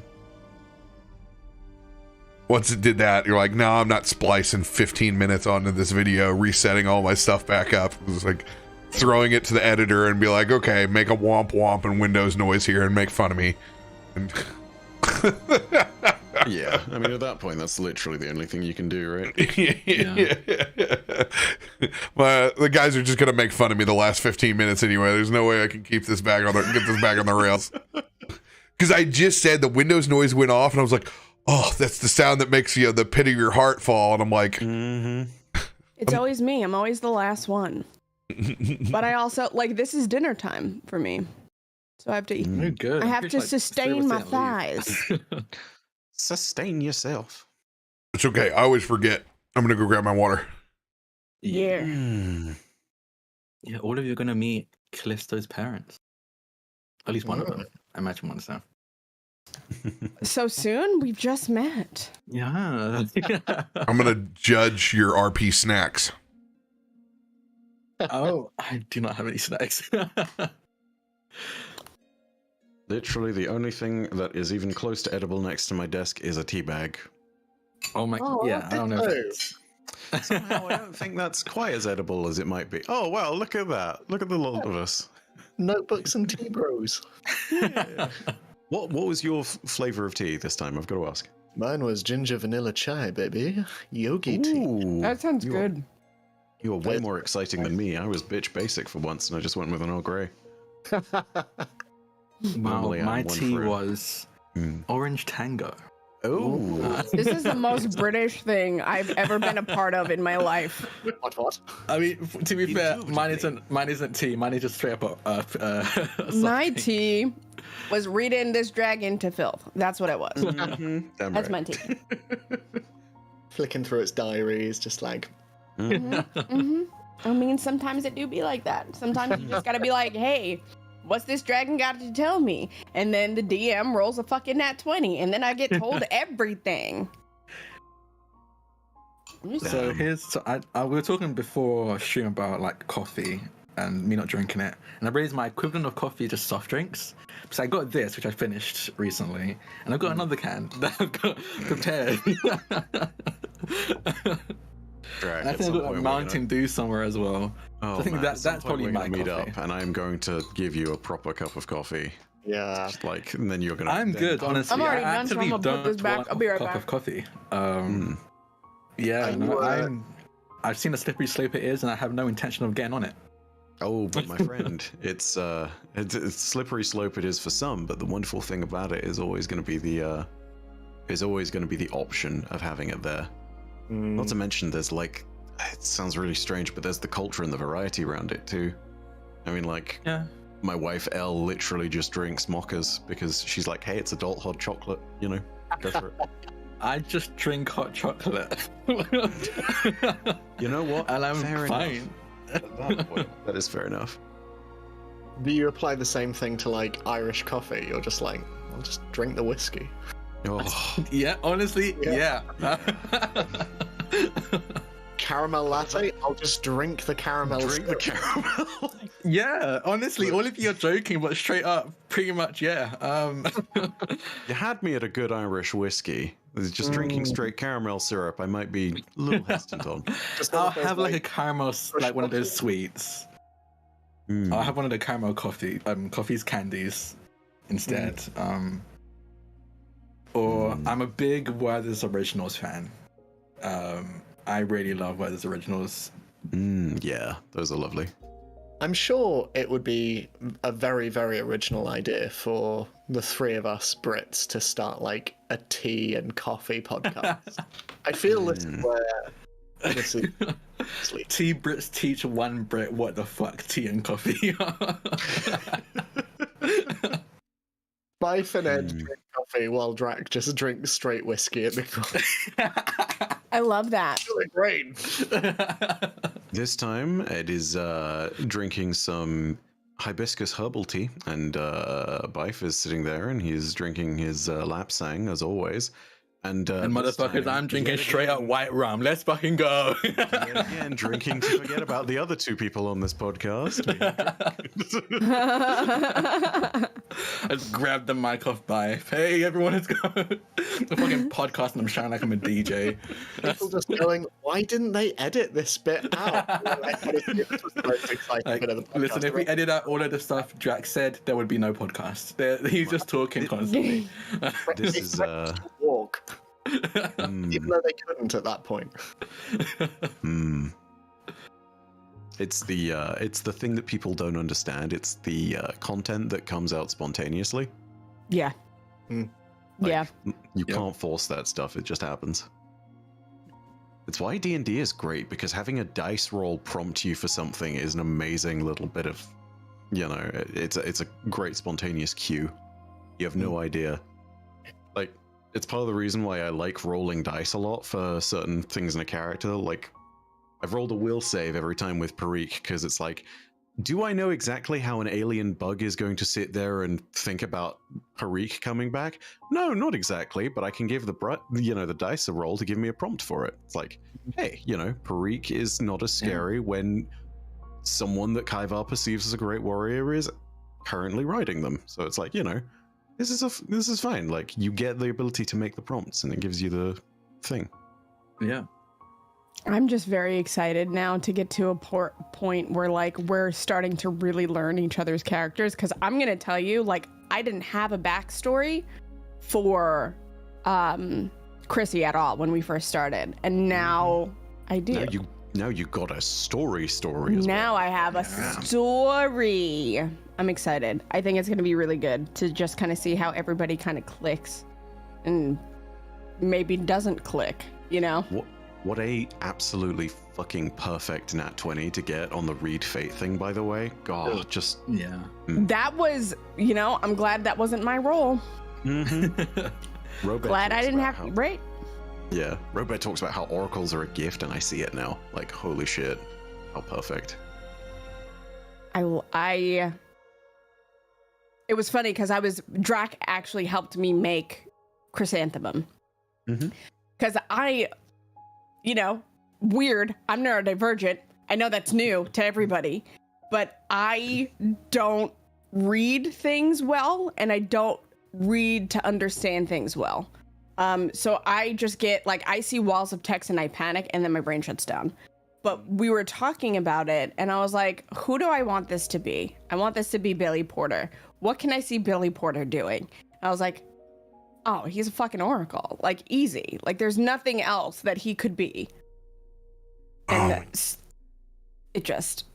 The fact that it's daytime out there with, like, people doing office work is just the weirdest thing when you're in the zone, like, comfy role-playing fantasy inside of a janitor's closet. With mood lining, I go out there, it's like everybody's hating their life, literally looking at a spreadsheet.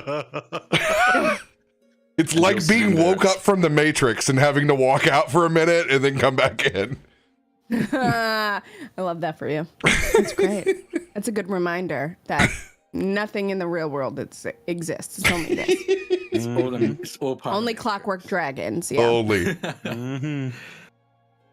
Can you imagine that as well? Just like you're typing in your stuff at your computer, and you are doing as you're doing, hating your day, and then you just hear someone imitating a dragon from the other room, and it's like, at that point, I sit there and I don't even question what I would feel. I would feel jealous. Like, I would feel unbelievably jealous. The worst part is, my neighbor that we share the vent with, they don't get to hear the processing, so like they just hear snorting and grunting.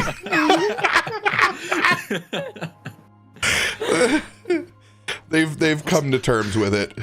What's the guy in Cubicle 7H doing today? It's like, oh well, I don't know, but I mean, I heard a lot of vigorous shouting, and there was this long speech, and then it's just, God fucking damn it, the Windows update happened.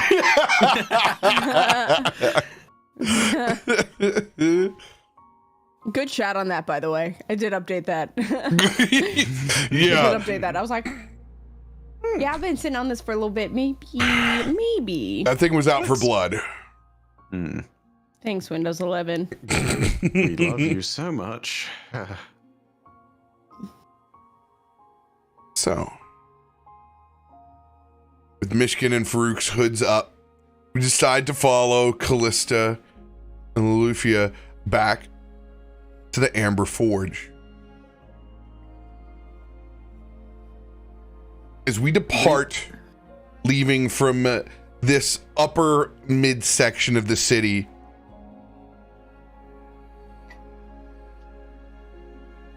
you guys begin to see activity on the outskirts. Sky marshals beginning to flood in to the bazaar. Far in the distance, easily 200 feet away.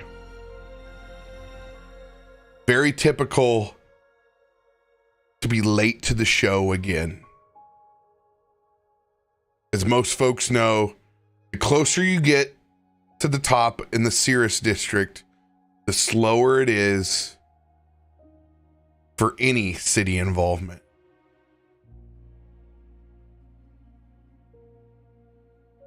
Listo, you're leading the way.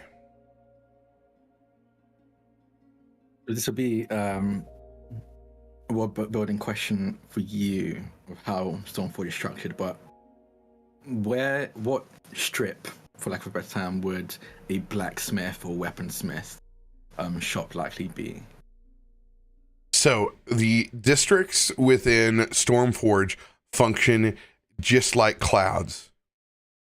So right now we're inside the Alto Bazaar because we're in the Alto Cumulus, sitting right in the middle. The top poorest district and with the thinnest amount of clouds is the Cirrus district.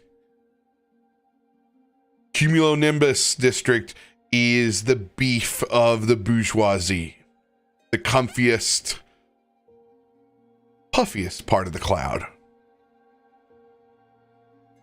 You will be down closer towards the actual thunderhead in the Nimbostratus.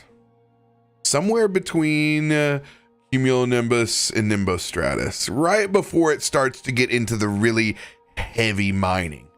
Because we're talking about industrial noise and the larger clouds helping dampen that. Yeah, so I'll be leading you down to that part of Stormforge. I seem very nonchalant, very casual, almost like I memorized the route down here off the top of my head. Loluphia, the same. As we lead you, I imagine there are like shortcuts that we know of that can get off the main path. I was going to say, what way do you want to go? Do you want to take the promenades? Do you want to take the stealthful route? Do you want to do something in between? I think it'd be stealthful, especially with the added information that this wasn't just like a malfunction of these clockwork soldiers and dragon. This was like a purposeful thing. I think we'd go for the stealthy route to try and avoid any prying eyes. All right, let's do this. I need everybody to roll a stealth check. We're going to go under a group stealth check. If you guys are wanting to use any kind of magical abilities to aid this, now would be the time to RP it. Go ahead.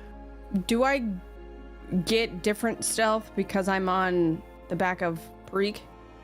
Good question. I would definitely... I mean, you were already stealthy? Well, what's funny is my stealth modifier is +2. Like, I'm small. Yeah, I will definitely let you roll on Farouk stealth. So he's a +9. I will roll that for you. Oh, look at that. Dope. Excellent. Good boy, Farouk. Good boy, Farouk. So good. Because this is a path that Kallisto and Loluphia know, could we get a bonus in that or no? Oh yeah, I would absolutely let you guys have advantage sneaking around back to fucking mom's house. Oh, I've been there. You know, normally we're sneaking out like this, but I mean, you know. Oh my God. I know we're in Pathfinder numbers, but holy. Well, I'm gonna wash my luck on that. Oh my God, Kallisto and Loluphia ties. Wow. We know this path. The husband and wife race. Yeah. 2 seconds. I need to see if I unstupefy myself. Well, no, that's not the way of doing it. I need to see if stupefy continues to screw with me. This is my last. No, this is 2 or 3. This is second, I think. Okay, so I do actually wash my luck, so I'll roll another stealth check. For the sake of brevity, when we get to the amber, you will receive your short rest to be able to oh, thank God. to clear your head. 28, It's 27 plus 28 plus 28 plus 22. Good googly moogly. Look at these numbers. I know it's my D&D brain, but holy shit.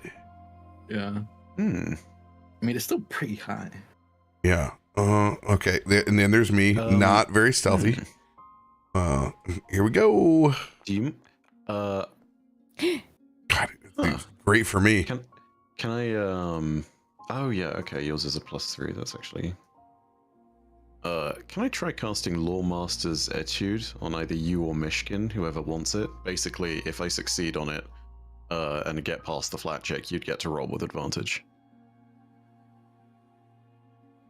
In this case, I'm not going to let you roll Loremaster because it's literally Kallisto showing us the way. Fair enough. And it just doesn't make any sense that you would actually know this pathway. You know a lot about a lot of things, but sneaking into Kallisto's parents' house isn't one of them. Yet. You can totally roll it after this venture, though. Duly noted. We're in a very good spot. We're 25.3 on the group sneak right now. We're in a very good place. Yeah. Gotta love the specifics of that. I want you to describe to us what it looks like weaving between alleyways within some of the most affluent neighborhoods within the Cumulonimbus district as we've drifted down to the next level. And again, you can also correct me if this is not what you imagined this district looking. Our Frankenstein, not my baby. Yeah, true. I believe as we go down, it becomes the first thing you probably notice, you probably hear the district before you actually see it as we start approaching. And as we get closer and closer, you can see that things are being packed closer and closer together. More and more buildings are being compacted together, as they're all types of very hands-on businesses there. So like blacksmiths, glass blower, like all the things that they don't want up in the Marken district, or anything that looks. Anything that would cause noise pollution and lower the cost of rent, essentially, they kind of smash and pack in this area, and we're like going sideways between buildings. Sometimes we have to run across boards that connect to rooftops to get to the other side, because that's just closer and faster. You can smell the spent grains from the breweries and part of the bakeries and the manufacture zones. If you've ever walked through an old downtown where the brick and the cobblestone has gone from the front of florist and small cafes, and now you've led further into the industrial circuit, but the brickwork is still as ornate as it was before. And you could notice there are a lot of hanging gargoyle-like statues, but they're not gargoyles. You can see that there are a lot of elemental affinities and Aarakocra and beasts of the air seem to fill these positions on posts everywhere that you go. And as we get deeper into this part of the district, the Amber Forge is probably like near or almost dead center of it. And what you see is, like the many other buildings, very ornate brickwork of the shop itself. And say it's most like browns and off yellows, almost golds. And a large door, double door, probably sized to be able to allow like Goliath-sized people in, because that's just the range of customers they end up getting. And hanging from the door is a wooden sign probably a bit cracked, I think, and with a fairly fresh paint job on it despite that, of a anvil, and behind the anvil is the quote-unquote silhouette of a sun, and underneath that in common says Amber's Forge. And Kallisto will turn to all of you and say, okay, so when you walk in, introduce all of you. My mum's a bit much, so just heads up. And she will try to feed you. She will just try to feed you. Whether or not you're hungry, she will try to feed you, so don't bother saying no, just accept the food. Does she offer pixie and sprite sized portions? Absolutely. Yes, we have all sorts of people coming in for weaponry and repairs. She accommodates for everyone and anyone.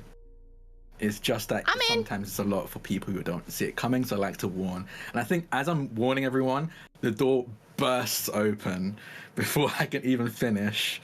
And you see Ifrit and Amberheart, Kallisto's mum, walk out. And I can give a brief description. She is a chubby black dwarf. From the looks of her, speaking in dwarven terms, she's about in her 260s, like mid 200s. But if you want to imagine her for our human brains, looks like she's about a 40 to 50 year old for a human. Very short, even for a dwarf, but very stocky, very built. She's got short, curly, snow white hair. In a buzz cut, so very short. Honestly, a lot, very, very much like you, Raven, actually, but just snow white, almost very similar to. So we're hot. Yes. Okay, that's all. Is Chrissy gonna try and romance Kallisto's mom? I mean, she can sure as hell try. My mum has a wife, so I don't know how that will work, but she's very boisterous. You can tell from the way she threw open the door, and I think immediately grabs Kallisto and in a hug, and Kallisto immediately bends down to her height, and she's squeezing his cheeks, being like, "I heard what happened in the district. Are you okay?" And I'm like, "Yes, Mom, I'm fine." And she'll turn to Loluphia and do the exact same thing, pull Loluphia down and pinch her cheeks, and says, "Again, are you okay? Is everything okay?" And we'll see that we're with other people, and they'll turn to you and just go, "Oh, Kallisto has friends? Okay, come in." And immediately start ushering all of you in. Please. Kallisto doesn't really bring anyone but Loluphia in over. I'm not entirely sure why. Is he? I need to ask you so many questions about him because I feel like he's very different around me as a mum. I need to know, is he being a good boy outside as well? And Kallisto's like, "It's fine. Everyone, Mom is fine. Everyone inside, please. At least not do this in public." Thank you for your hospitality. As he will take his course. hood off the minute that he steps in. Now, quick question: since Chrissy is a little renowned, a little bit, not super famous, but to be fair, there's usually even if they don't know what Chrissy does, they probably know of Chrissy because there's not many sprites in Stormforge. So, do I know? Do you think that your mom might know me? Do you think I know your mom? I think so. I think the Amber Forge is not famous. It's not oh my gosh, everyone knows the Amber Forge. But I think very much if someone's "Hey, I need a weapon," Amber Forge would be one of the top 5 ones that will come to people's heads to recommend to get a weapon or get their weapon repaired. I would say that within this city, you share more than likely clients, and you also share the camaraderie of being small business owners within the city, and that in itself is a smaller, tight-knit group. Okay, so then for flavor, if you don't mind, I think I might say that I don't necessarily know your mom, but we have had very hospitable, encounters before. Yeah, I think that makes sense. You definitely got drinks at Chamber of Commerce, business after hours. 100%. Yeah, absolutely. Absolutely. Easy. Yeah, no, absolutely. Because I am a lush. Actually, I'm a slush, but we're not going to ask what that means. Oh my god. Yeah, no, I think it'll make sense then. It'll at the very least be like acquaintances. Like we know each other. We're within these circles. Yeah. So yeah, I think they'll usher everyone in, and then upon seeing Chrissy, it's like, Chrissy, you're friends with Kallisto as well? That friends, maybe. Yes, We're getting there. We're working on it. Yes. You seem a bit singed. Come inside. I'll make you some food. Girl, my eyebrow's gone. You still look gorgeous, but if you need a bathroom to fix up as well, just let me know. It's just if you go in straight down, take a right, then a left. The bathrooms are there. You can see at the back. Okay. Kaivar has suddenly gotten very, very concerned with the book that's sort of strapped in via his chitin, and he's kind of like not opening it, but he's almost trying to assess what's going on. He took that big bout of flame along with everyone else during the fight. Needs to make sure that this book is in good condition, and it's really suddenly got his concern because it seems clear that he's just realized that this has happened, and so he's sort of staying behind and realizes, oh god, everyone else has gone ahead, and so timidly and slowly approaches the door, book still very much in hands, and sort of looks again past people's torsos and is like, can I'm with them too, I promise. Kind of that kind of look. Kallisto's mother, I think, actually this is a question for you, Bife. I assume, I might be wrong, but is your do we know of your ancestry? Like, is this never seen one of me before. Never seen it before. Okay, cool. I just want to make sure of that. I think instinctually there's definitely like a oh my from Kallisto's mother upon seeing Kaiva, but I think with your very timid look, her mom instincts immediately switch on and like, it's okay, come in. I will take one of your hands and lead you inside. Does she take one of the small hands? Yeah. You take one of the smaller hands and lead you inside. This one have seen great warrior Kallisto. Yes, he is part of Battle Song. Yes. Part of Battle Song. I don't know about that, but he does work hard as a warden, if that's what you mean. Yes. Help defend Kaiva. Yes. And yes. Defend. And Kaivar sort of holds up the book, then realizes what he's doing and very quickly kind of like pulls it close into his chest with his bigger arm as well and sort of holds it, and he can't hide it at this point. He realizes he's saying a lot, and so he just sort of kind of immediately shuts up about that particular topic of conversation. Name Kaiva is thank you. Yes, no, Kaiva, it's a pleasure to meet you. And I'll gently, like, with one hand in your hand, I'll take the other one, like, gently pat the back of your hand, just to try and reassure you. Like, it's okay, you're going to be safe here. I'll get you some food. Let me know what you want to eat. I'm Ifrit. I'm Kallisto's mother. Ifrit Amberheart. Ifrit, yes. Yes. Now, come, take a seat. And they'll take everyone into the shop. And the front of it is very much kind of like a counter, and behind that is a door where you can hear like the roaring of a flame from a forge, and in front of the counter like several seats and stools and tables for people to sit around and wait for wherever their repair is, or just sometimes just sit around and talk, because Ifrin is a bit of a gossip, so she's always happy to talk, and we'll let everyone take a seat before going over to Kallisto and going, what happened? Are you okay? Everyone seems a bit beat up, you included. And Kallisto will go, yes, Mum. Are you okay? There was some kind of attack in the district. And I turn to Chrissy.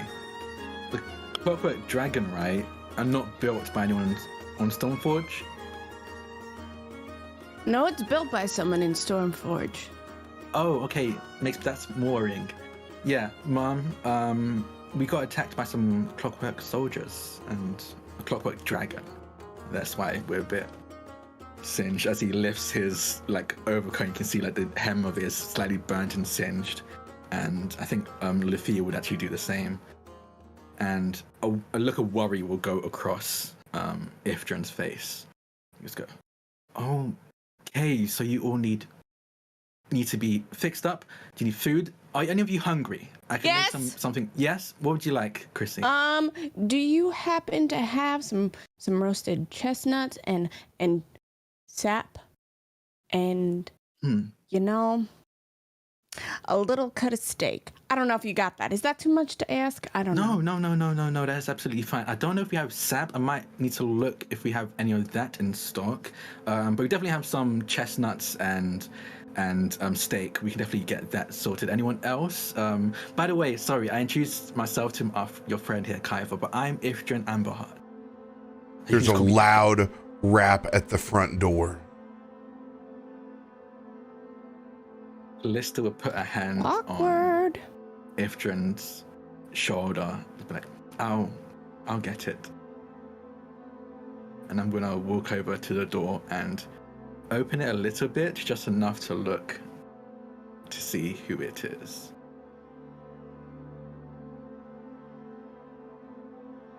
Hello? Oh, fuck.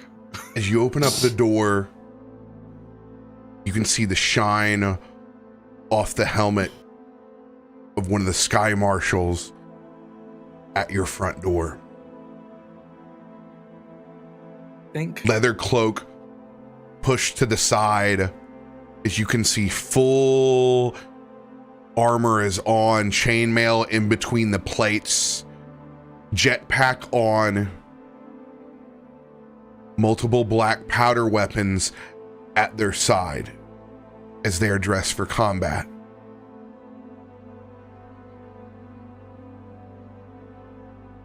Hello, can I help you? Simply here for a few questions. As he turns and produces his badge. Agent 178. I will say this out loud, and I try to say it casually, but loud enough for everyone behind me to say, to hear. Go, oh, Agent 178. Can I ask what these questions are about? We're about to get ready to open up shop. We have a few questions about a particular design. If we could hold these in confidence, it would be much appreciated. I think Chrissy at this point kind of flutters and flies up and kind of sits on Kallisto's shoulder. Oh, my dear Skyguard, Agent 178. Is that right? I can see. How about we do this after dinner? I'm hungry. I'm not me when I'm hungry. Are you the owner, caretaker, or manager of the Amber Forge? I'm not. I'm a guest, but I'm also very hungry. I promise. We'll let your company get back to your meals as soon as possible. I really hope that's true, because again, you're not gonna like me if I don't get my food. You seem very familiar. Yeah, hello, everybody knows me. Come on.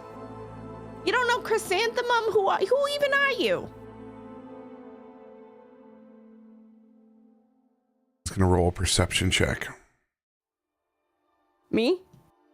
They are gonna roll a perception check on you. Oh, okay, do it.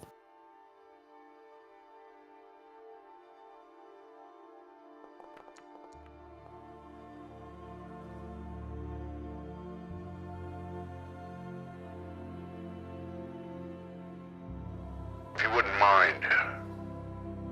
I've heard of your services before. You work inside the Alto District. Is On that correct? occasion. On occasion. That is where my base of operations is, if you're asking, but I go elsewhere as needed. Well, if you haven't heard the news, the district has been closed for investigation. Maybe several hours before the district is open to the public again. Oh, okay. I was just gonna enjoy some food with some friends. Love to have a few questions later. You know where to find me. He hands you a card. I take it. And I take it and it's like, It's massive. so I'm like this. There is no pocket you could possibly stuff that into. Thank you so much for this, Agent. And then I look down. Agent 178, I can't miss it. It's right there. Look. Okay, I'll come find you after I eat. And with a stroke of genius getting you cleaned up, he does not notice the scorched bits that were displayed before since you cleaned up as soon as you arrived here. Oof. Good call.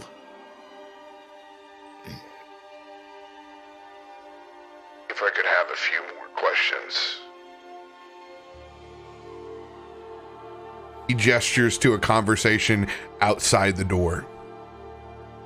To me or Chrissy? No, with you. Okay.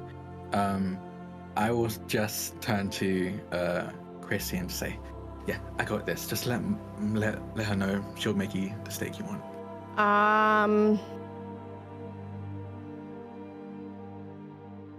I nod, but I'm gonna use a cantrip if I can. I am going to use Ghost Sound. And as I nod, like I give Kallisto like the nod, right? And what I want to do is I want it to sound like there is a clattering of boxes and things like that in the alleyway, like further behind the officer.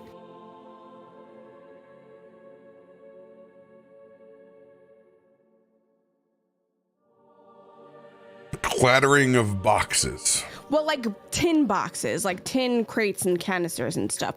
I want it to sound like boxes with parts. Okay.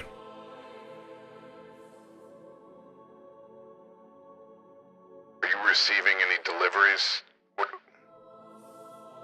What's this sound? And he's going to turn and he's going to try to walk and go around the alleyway, so he steps away from the front door. Perfect. That gives us a couple of minutes to kind of like get it together.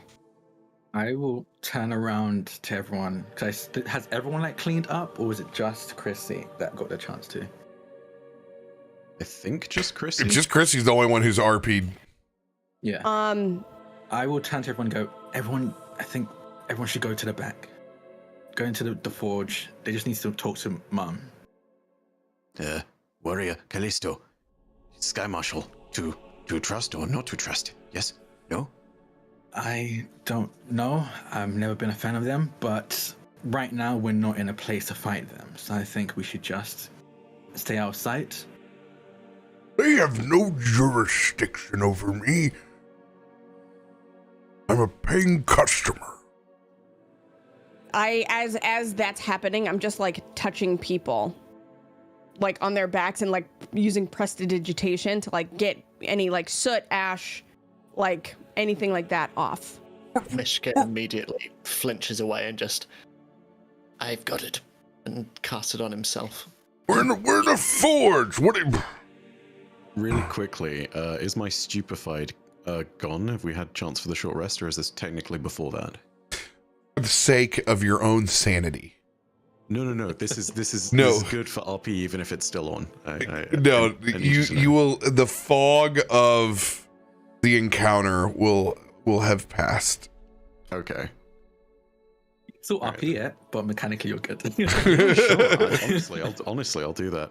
Kaivar is still very out of it, and he's going to try. You're coming down. You're coming down. Kaivar is still going to try and prestidigitation himself, but when he goes to prestidigitation his book, he's not getting it quite as well, and he is looking increasingly more agitated and kind of panicked, and sort of looks in the direction of everyone else and says, friend Chrissy, friend Farouk, friend Kallisto, Cat, yes, Cat, friend Cat, if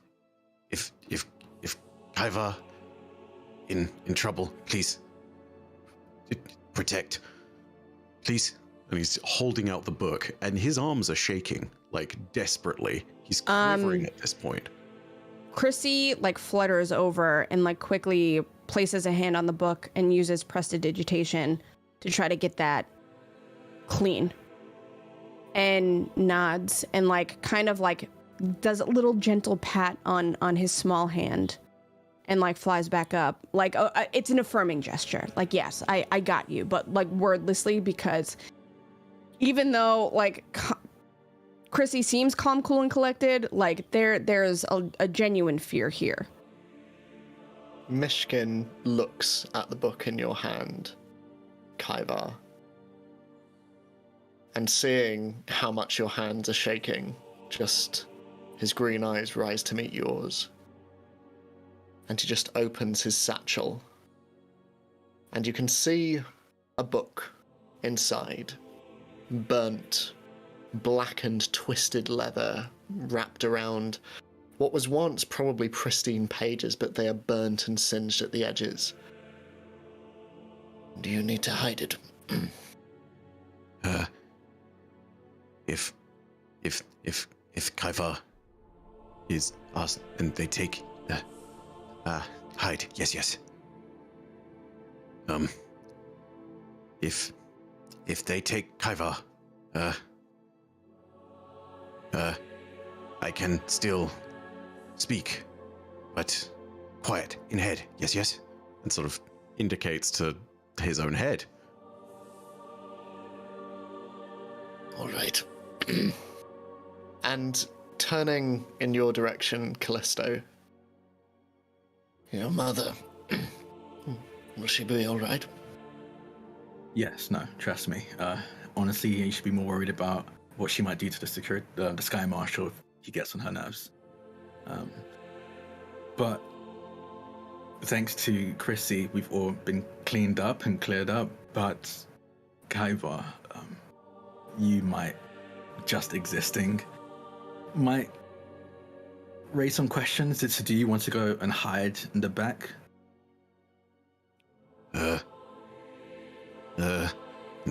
Kaiva, understanding the nervousness and understanding that they have never seen anything like him before, you're definitely going to agree in that moment. Yes. Kaiva will find place, hide, stay small, yes. Yes. I think if Jim will take your hand again, lightly, and lead you to behind the counter to the back, or into the actual forge smithing area. As you guys begin walking back to the forge, you see two Sky Marshals that are back in the forge inspecting. Oh, okay. So I think if Jim would probably walk in first and seeing them, quickly stop Kaiva from entering and just gesture to underneath the counter, I think, where she would usually stand to take orders and stuff like that. Let's go. Hide under there. Yes. And Kaivar looks down at the Vox and then turns a knob and audibly gets quieter as he's saying this. Stealth advantage. Ooh, okay.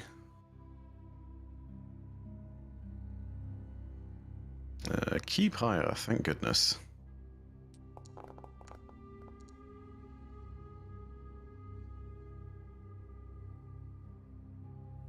Noted. As this is happening, Farouk, you feel around your wrist a soft, prehensible tail just softly tug it for your attention, and Myshkin moves in very, very close, trying not to be heard by everyone else in the room, but just... This is more attention than I want. I was promised an ally in the form of you. I was not expecting 5 others for company. We have done nothing wrong. All right. The rest, I can tell, are not used to being around prodding authority. They will pass. We are in the business of a prominent member of society. They will not give these individuals much guff. We can wait them out. As a local, I trust your judgment. But once this is done, we must talk. My friend, if we had gone farther up, Sky Marshals would have no problem flipping the place upside down. Consider ourselves lucky.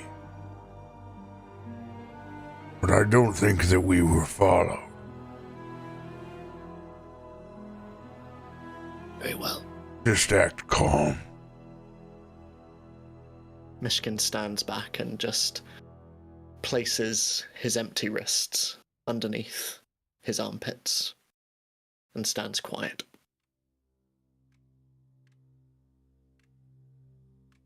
Kallisto will so if I see was it Agent 178? Yeah, I have his card right here.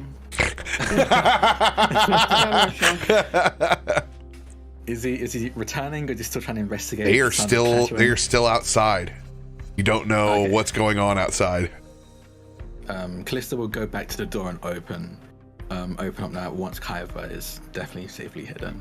I am flying back up and sitting on Kallisto's shoulder, and I just kind of like lean in. And I say, you might want me for this. Trust me. I'm okay. Trust me, they're here for me and my mum. And our expertise in crafting. Okay. Well, I'm just gonna sit here and watch the show then. Okay. Like I said, we don't want to disturb your business here today. Of course. Well, my mum is done with the sword she was forging, so she should be free now to chat. Come on in. We've seen everything that we need to see from your manifest. If there's anything out of place in your deliveries this week, I would be interested to hear. I'll loudly turn around and go, Mum, was anything weird that came in during delivery this week or today? I mean, RoBear, you tell me, was there anything that she would have noticed? She knows there's been missing parts. Okay. And they're odd. It is not a pattern of the same pieces. but odd bits and bobs that have come up short on recent deliveries. Yours to use that information as you choose. Yeah. I think I asked that, and Ifrit will like open her mouth and then quickly scan over all of us before shaking his head and saying, "No, nothing strange. Why? Something wrong?" And Kallisto will again shout over his shoulder, I don't know. The Sky Marshal here is asking if we found anything odd about our deliveries recently. And then I'll turn back to the Sky Marshal. No, nothing odd. Why? We appreciate your cooperation. If you see anything, let us know. Yeah, we'll do. You can see in the back, the two Sky Marshals begin to exit out of the back. And Agent 178 leaves back through the front. I think at this point, Chrissy's expression hardens. And he moves and just finds a table and sits. And there is, you can see the calculations going on in his brain, on his face. So, it's true, then. So it's true.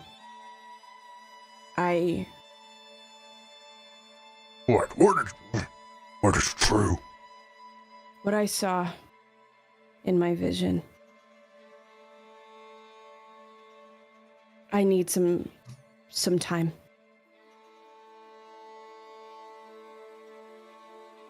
Kallisto would turn to his mum once he's sure that the Sky Marshals have gone and said, "You're not great at lying, at least not to me. Has something been happening with the deliveries recently?" And Ifrit would say, Yes, I just assumed maybe it wasn't a good idea to tell the authorities.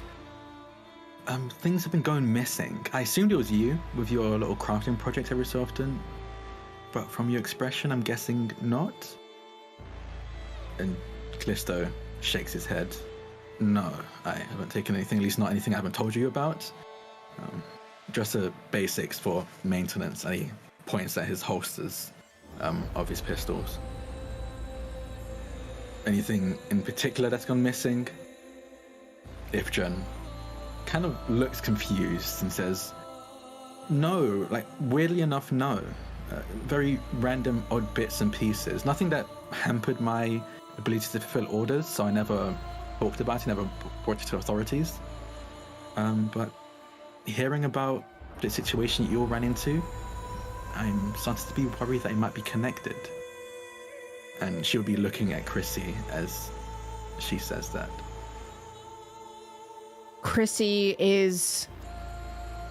There's this aura around him at this point, and it just starts to envelop him, and his eyes that are silver go white and roll as he clutches onto that silver teardrop at his neck.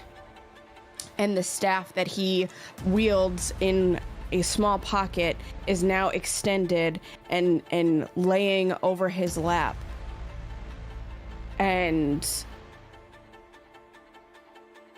he is working. For real. This isn't the swindle that he sometimes does. He is reaching out to the furthest corners of space and meditating.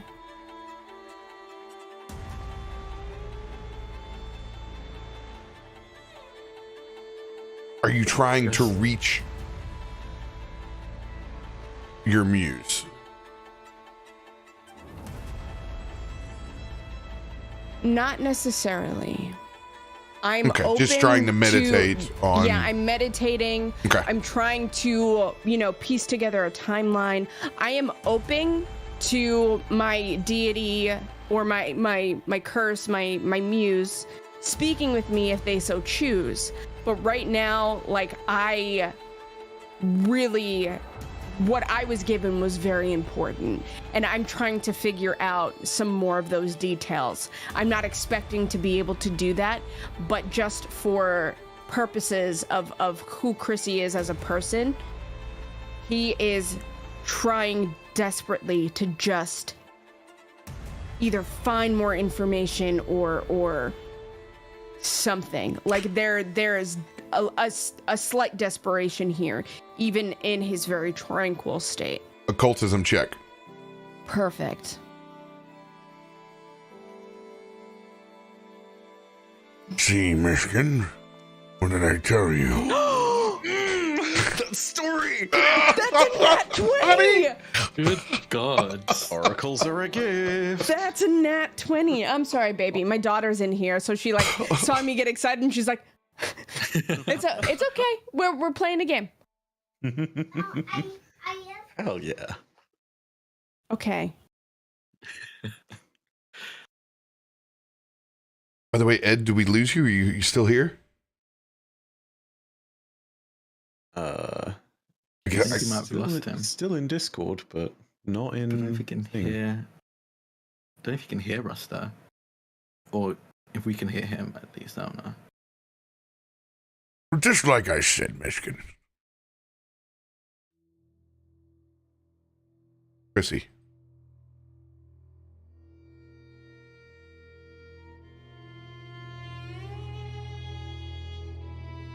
Oh, yes. I'm sorry.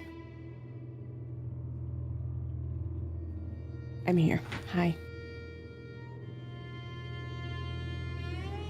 As your eyes go stark white and you concentrate,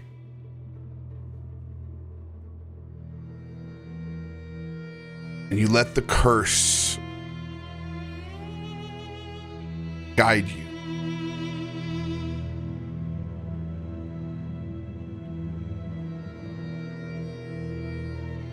You take the back side of that card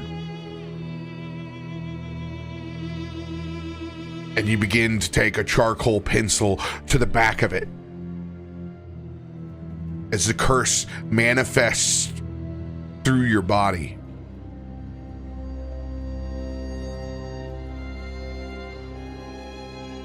As you sketch out this office.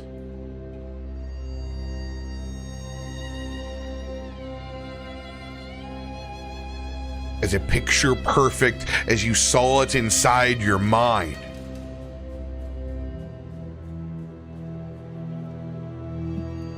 By the time that you are done with your charcoal drawing, there is, without a doubt, a clear identification of where to find this office. As you create not only a visage of the front of it, but a map down through the mechanical chambers of the mine of where to go to get there.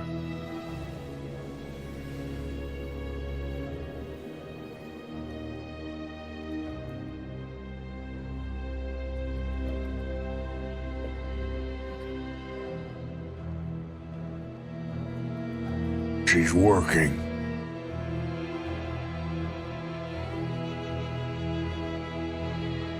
I think we'll have answers before we know it.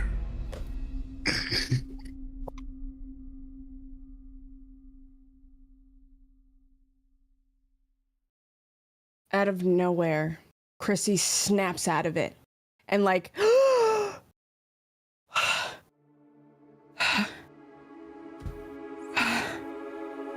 it's here. It's here. And he lifts up the card And there's just this detailed map with landmarks and everything of how to get to this place, as well as this office in which the answers are contained in. And the photos on the walls, there's the desk, everything that's there in its exact place as I have seen it. And I slide it across. And from there, I'm exhausted. I just kind of like lean forward. I'm sitting on my knees and my legs are splayed out, so my ankles are on either side of my knee, and I'm heaving. I'm still trying to catch my breath as I brace myself on my hands on this table. Seeing you have trouble breathing, I will gently put my hand over towards your hand, and I will help manifest Lily.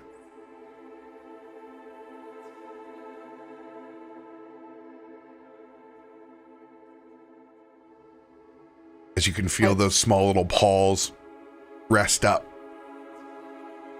as the fireflies coalesce and Lily's body forms down below.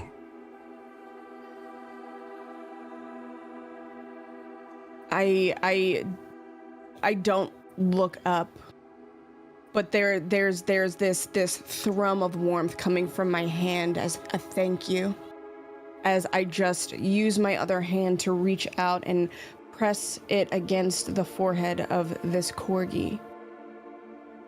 And there are tears that pool beneath me that are silver and don't necessarily reflect the light, but they themselves are filled with speckles of light. And I just kind of collapse onto Lily's forehead. And he just kind of gently takes me and places me on his back. And I'm conscious. I can hear, but there is a momentary lapse of sight as my eyes are still white. And I just lay there. You'll be fine. I promise. Just need some rest. These things can take a lot out of a person. He's an oracle. Indeed.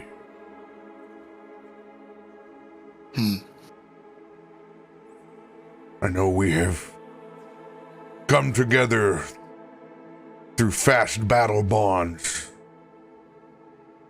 Whether you believe or choose not to believe in the divination, irregardless, you've seen it in front of your own eyes. These are the things that our own city government tries to miss. There's no dismissing this.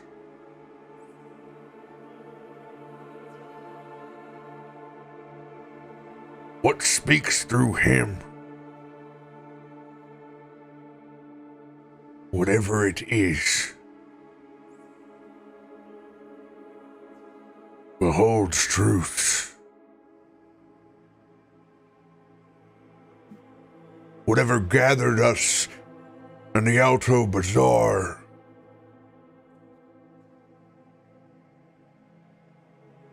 deeper than fate.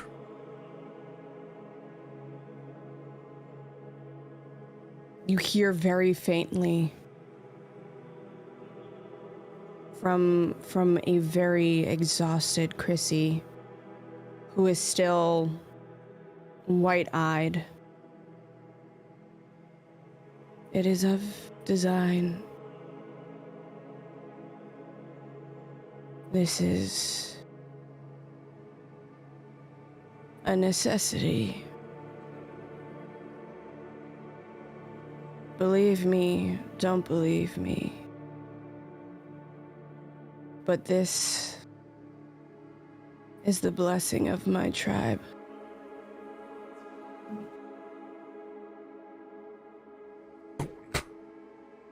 For God's sakes, do you still have him stuffed back there in that cabinet?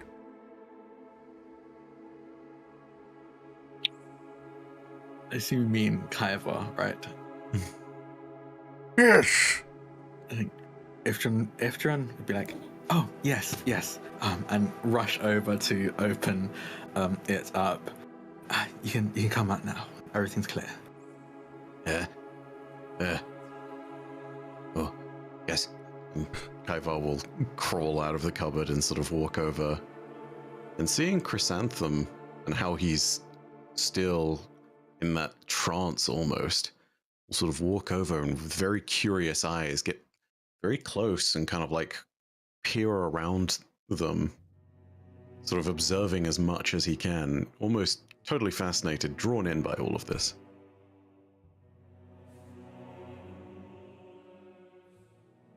I just like to mention a quick retcon because Sam let me know. When I described Ifrit pinching Loluphia's cheeks, she does not do that because she's aware that Loluphia is not a fan of that, and she will definitely respect that. But she definitely pinches Kallisto's cheeks. She doesn't care. She doesn't care about that. We just want to add that retcon because there's a character trait I don't want to trample. Mum privileges. But yeah. Okay, well, it seems this is a lot of extra information, but we're definitely not in a place to do anything about it right now. And I kind of gesture to Chrissy, who seems very not... They seem very preoccupied with not their oracle things, and the fact that we're all just kind of scorched and still injured. Just goes, if we want a place to stay and recuperate, we have a guest room upstairs. It would be a bit of a squeeze, but we could fit everyone there. But again, if you have a place to go, don't feel obligated to stay here. And Ifrin's like, yes, any friend of Kallisto is a friend of mine. My home is your home.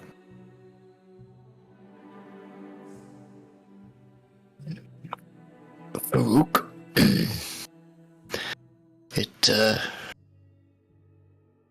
You speak of fate. Belief, not belief. I do not know where I fall, but I came here in search of you. And though we are still but strangers, I do not think it simple coincidence that you are one of the first people I should meet in a place I do not know. I go where you go, for now, until my work here is done. Do you trust? And he looks at the direction of the oracle lying on the back of the corgi, and then back at you, Farouk. You trust his word? I do. I've worked many days. Danced many dances.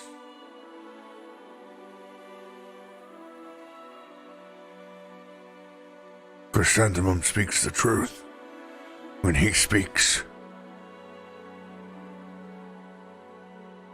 Shall we get some air for a second? Myshkin?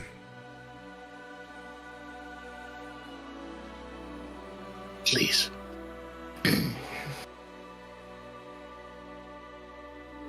Understanding that the conversation and the purpose of everything is really sort of tilting towards destiny and the reasons why everyone's here, Kaivar is going to more closely examine what's happening with Chrysanthemum. Is it alright if I roll an occultism check? Mm-hmm. Go for it.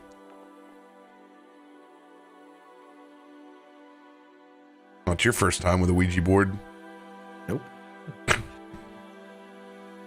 The true depth of everything that's going on is still totally mysterious to Kaivar, but from the great archive of knowledge that he's got access to, and with the recall of everything that he already knows, he understands that there is purpose here, and not just for one person experiencing a vision, but for everyone in proximity. Can I just say for flavor, you may know that the teardrop that he wears is from a very specific Sprite tribe that is millennium old, like millenniums old. And their sole purpose is to be a voice for the cosmos. Oh, 100%. Yeah, you would know that. Well, you see, like this, I don't know how much you would know of that.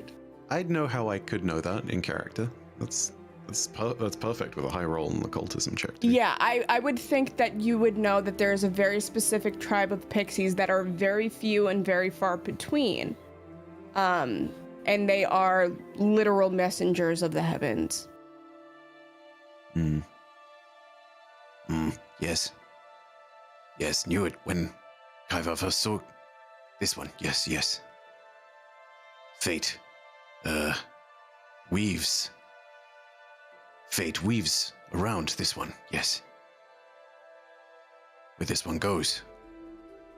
Greatness, sorrow, victory, failure, purpose, destiny, yes. All follow, yes.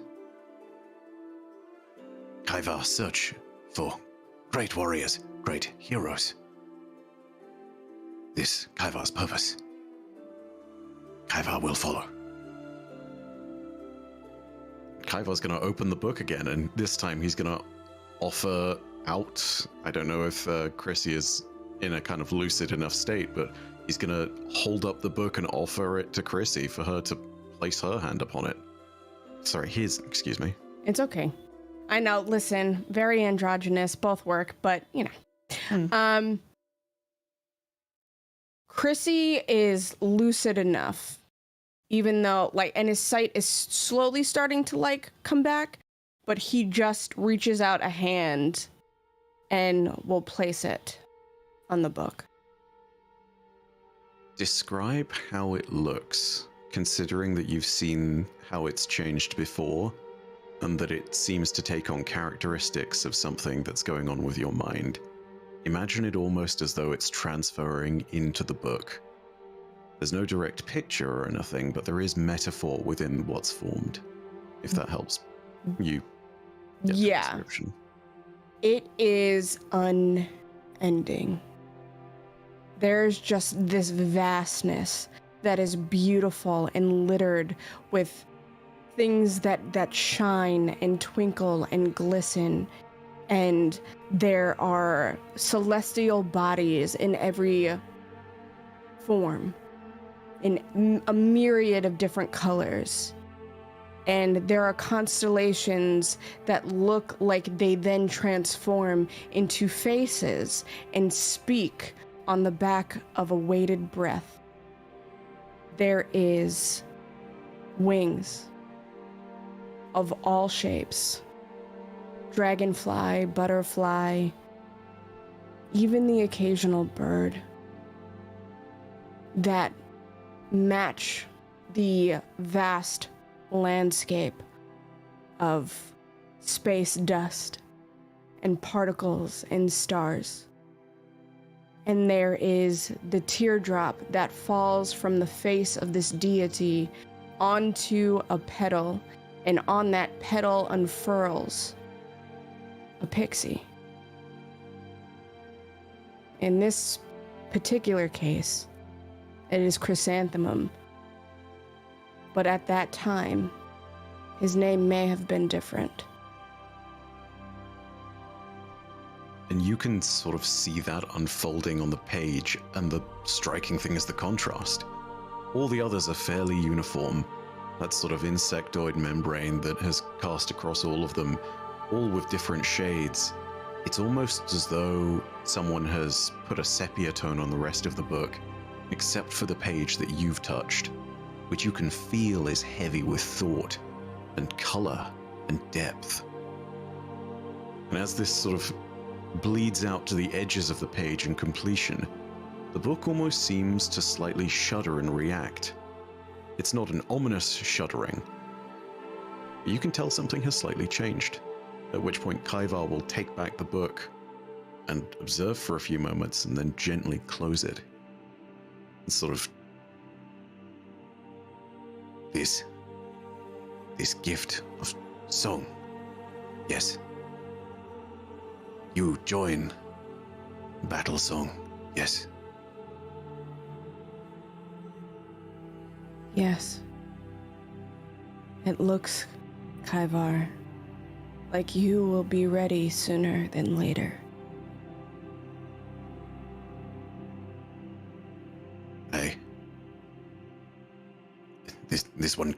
This one, Kaivar, yes. He will try, yes. To try is to do.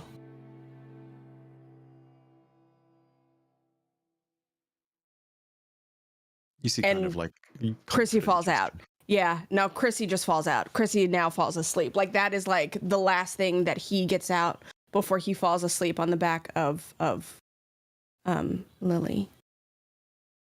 Yeah, at first hearing a very confident sort of sudden pose in Kaivar, you can tell that that's sort of lifted his spirits. Watching you pass out immediately scrubs that, and there's some concern, but he realizes you've collapsed on Lily. Yes. Then looks down at Lily and addresses Lily directly. Great warrior. Lily. Defend this one. Yes. You understand, yes?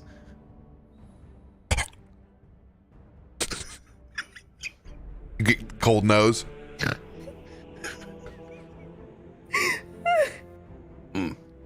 Yes. Good. Looks up at Myshkin, looks down at Lily. Good. Cat, yes. Good. Cat, yes. Kallisto, have you guys gotten a spread on the table of some things to eat and drink? Yes, I feel like at this point, especially after seeing the first instance of Chrissy almost collapsing, Ifrit would have like grabbed Kallisto by the hand and been like, "You're being a terrible host. Come help me get the food out," and like drag me out into the kitchen to start getting out food. And I think as that's happening, Loluphia would have approached Ifrit and just asked, "Where is Ziva? Is he okay? Is he safe?" And Ifrit would have nodded and said, "He's fine. He's over at our friend's house. He'll be back maybe in an hour or two." And I think this entire time there was a level of tenseness in Loluphia, the way Loluphia was holding herself, but it dissipates a little bit as she hears this news before she takes a seat and from the messages I've been getting from Sam and seeing in chat, glares at Chrysanthemum. I am going to swipe a smoked sausage off of one of those boards and just like one hand swipes it, immediately goes into the stone ground mustard, ripped right through my orcish tusks, and I'm gonna grab I imagine inside the forge we probably have some dank ass tankards. These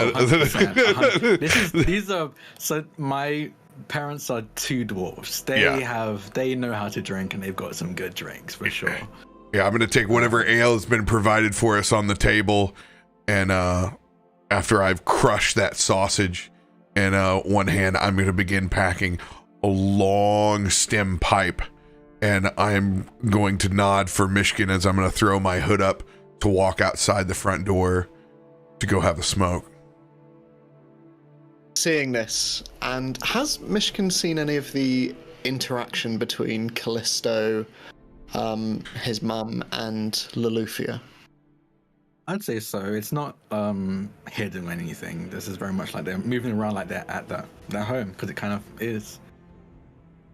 So he sees the large orcish individual stepping out and looking back at the spread and the unconscious Chrysanthemum and Kaivar and Kallisto and Loluphia and Ifrit.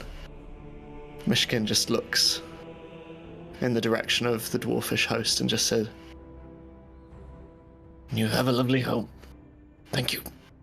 And just steps out before receiving a response, still keeping his hood up.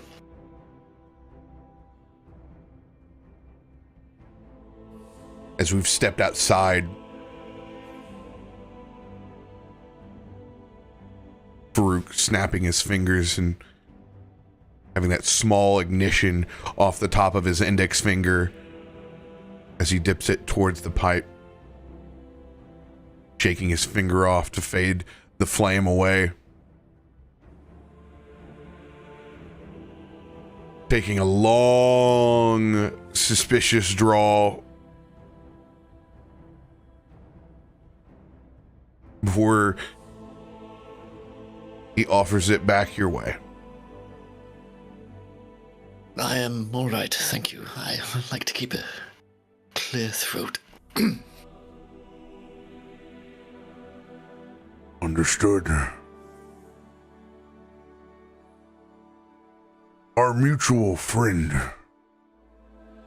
Brudar. When was the last time that you saw him? Been 5 years ago, when we were on the Skyfather's steps.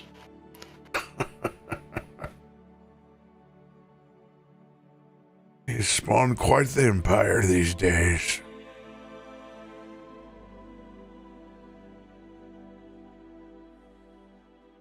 He was the first I heard of this place, Stormforge. He told me if ever I should find myself here, I should find allies, and that one such ally would go by the name of Farouk.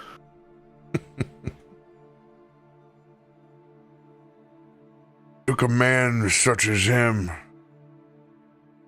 that far into the sciences,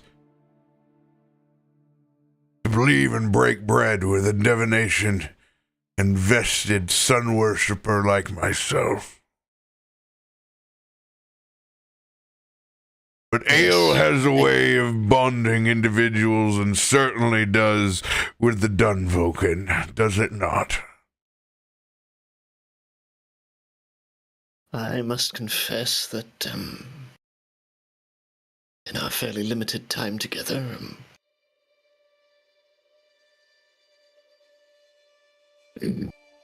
I do not have the luxury of trusting people, but I came to, grow fond of him, and therefore his recommendation of you I take very seriously, but this, and he looks towards the forge before looking back.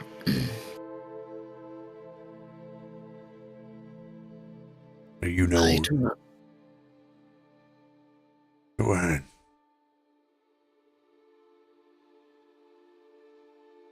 This is a new place for me, and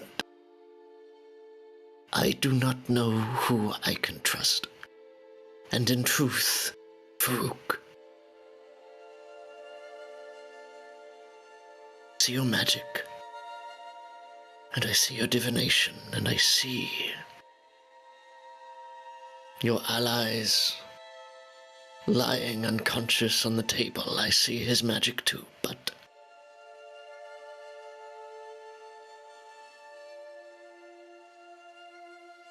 I do not know if I can trust you. And I am sorry for that, but I am. This is understandable. I trust you because Buddha trusts you. Now, These people have already, in a matter of hours, attracted attention that I do not want, and I see from your hood, and he nods towards your horns, you are an individual who is not unfamiliar with wishing to remain off the grid, so to speak. I simply choose when I fight my battles, Myshkin. Today is not the day to evangelize. Today is a day to keep your head low. And while it may bring comfort to them that I wear my hood, I still understand what they think.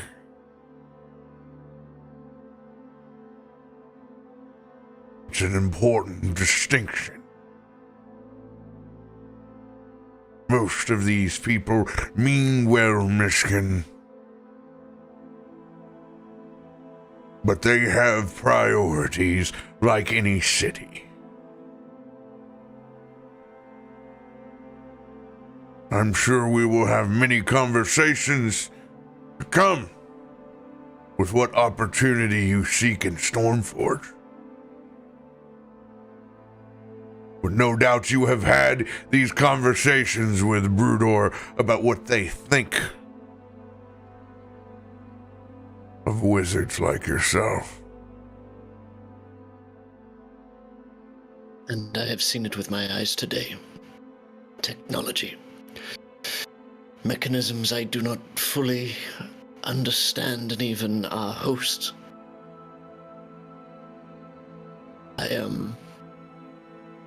He put their faith in the sciences here. There's no doubt. And they want to trust only those in which magic manifests directly within them. But yet they don't believe.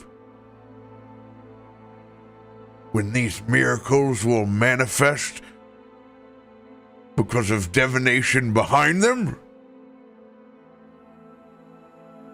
Just because I believe in something that is greater than myself? Just as you believe in the greatness of the magic that you wield? What I wield is not. But I take your point. Always keep your head on a swivel, Myshkin. And to that fact,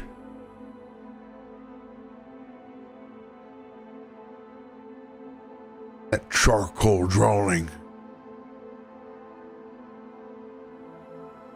I regret to inform you that that's a Skylark office.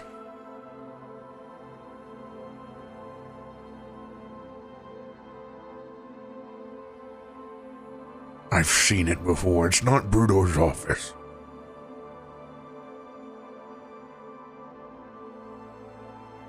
Brudor has a large company these days.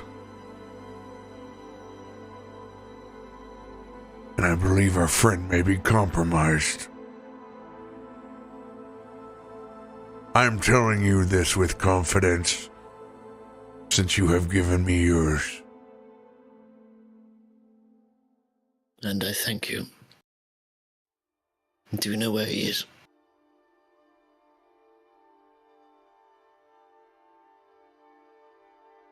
I do not. But we'll need to find out, and we'll need to find out soon. For his sake and ours.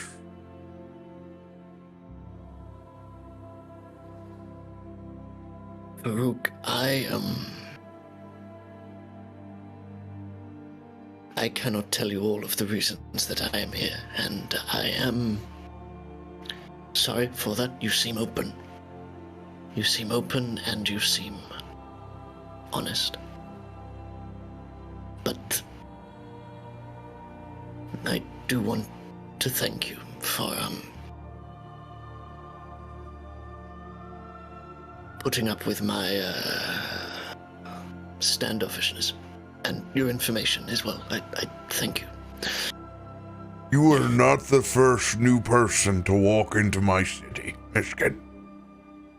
And if you were to display and lay out your cards in full, you would be one of much rarity. I appreciate what you've given me. And I appreciate you standing by my side, for your actions speak louder than your words. Sun shines on the actions of all and brings light to the truth. Let us find the truth in what has happened into our friend's company.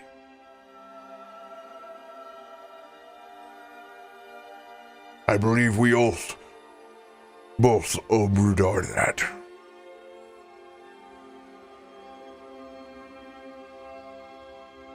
Well, you speak of light.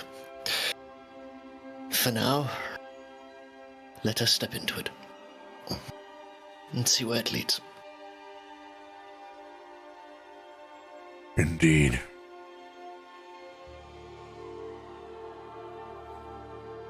He's gonna nod and empty his pipe and open up that front door and take steps back in. Myshkin, after a glance around at this strange environment and the people within it, brings an empty wrist up to the two pendants that hang around his neck, nestled beneath his mangy white fur, and underneath the battered, tattered, purple scarf. And he will follow.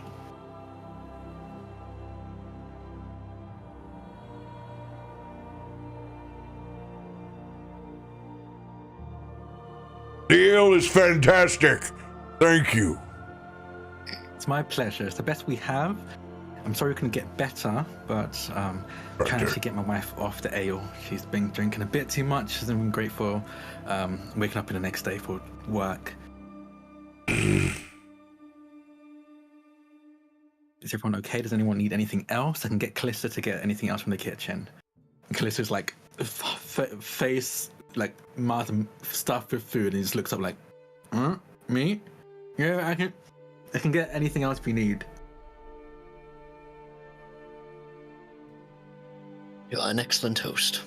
I am fine with this bread and water. Kaiva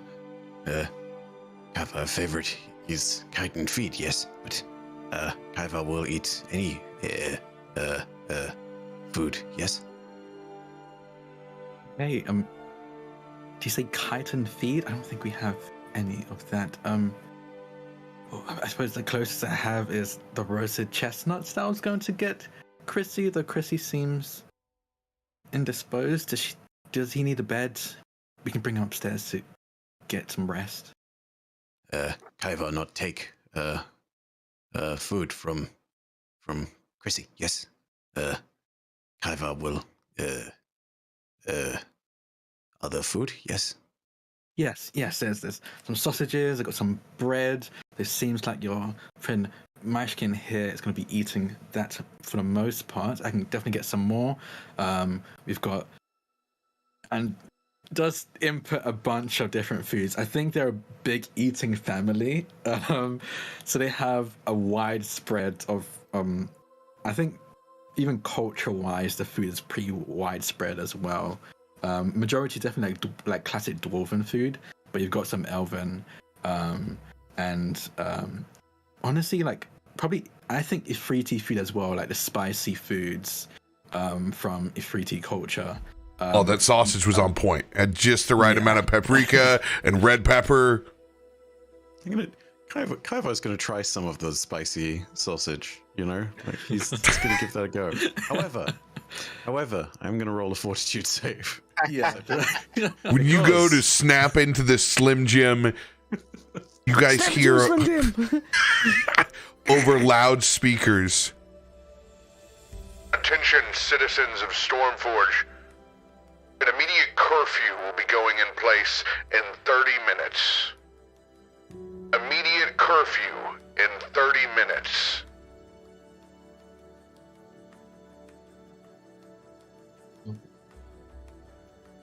I think Loluphia and Kallisto both immediately look at each other in that moment and then look to Ifrit. And I think Ifrit shares the same sort of worried look as Kallisto says, is Eva still out with friends? Is he going to be staying over there or... And I think Ifrit says, it's fine. He'll be fine. He's at their friend's place. I'm sure they'll allow him to stay for a while. But I think Kallisto and Loluphia are still kind of antsy as they sit at the table. And now I think don't continue eating. They're a bit too anxious at that announcement. Staring out the windows, you see sky marshals clearing the streets for the first time in the Nimbus district ever.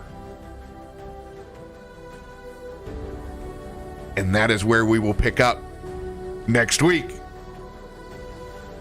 Ooh. In the Amber Forge under lockdown. Ooh. I'm so glad everyone is alive. Yeah. I really did not know. Honestly, all things considered, health-wise, we did pretty okay. Like, we took some big hits, but because we had such good heals in as well, Good we ended up lord, losing. The heals were huge. Yeah. Yeah. Totally enormous. Nice when you got two healers. Yeah. But then again, I got crit daddy today, so. Listen, Chrissy's just doing Chrissy. Don't worry about it. Mind your business. It's like really story relevant nat 20s. It's really Right? wild. That was Yes. wild. In fact, That was 2 wild. relevant nat 20s. Yeah.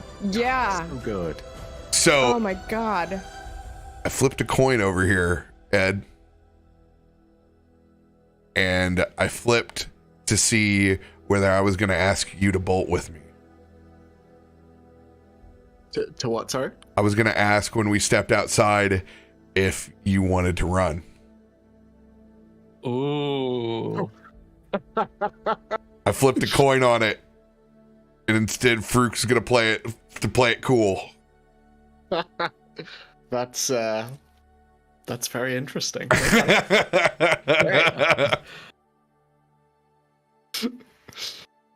I loved the opening. Want some weed?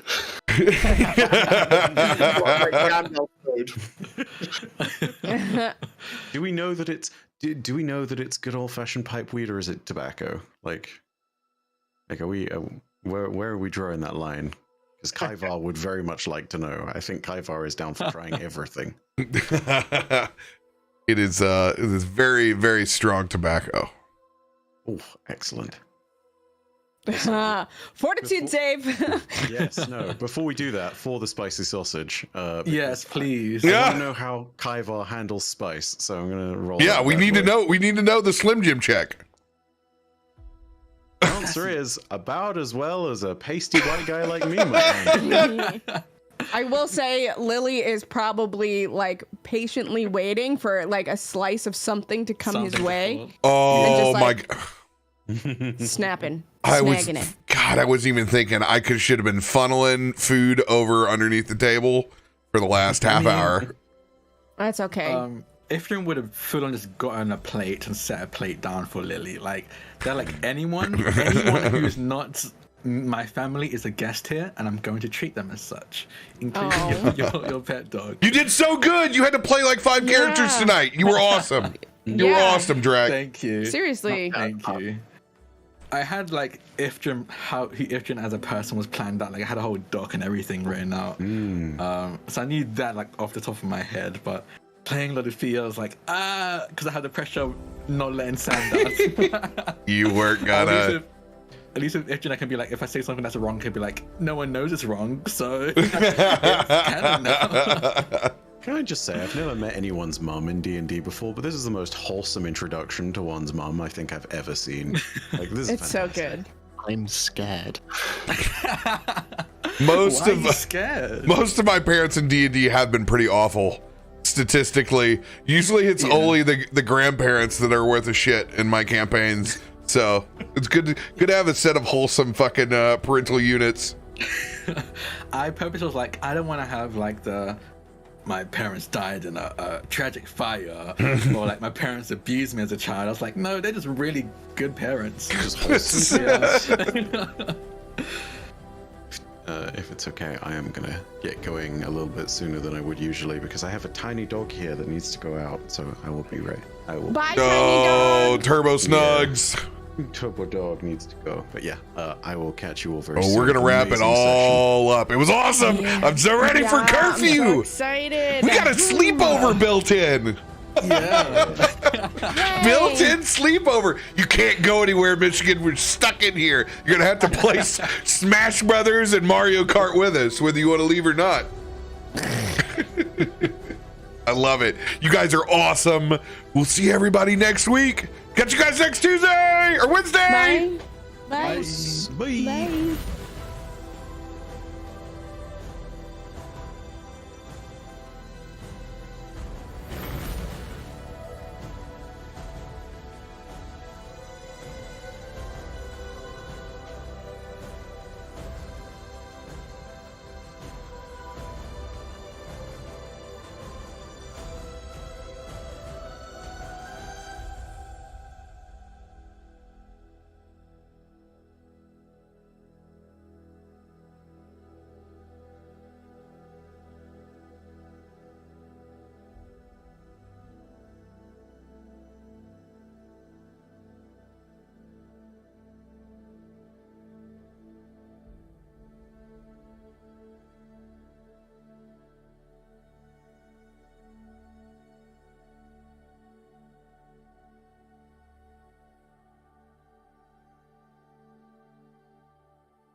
What's going on, everybody? CaptainRoBear and crew here for Stormforge episode 3.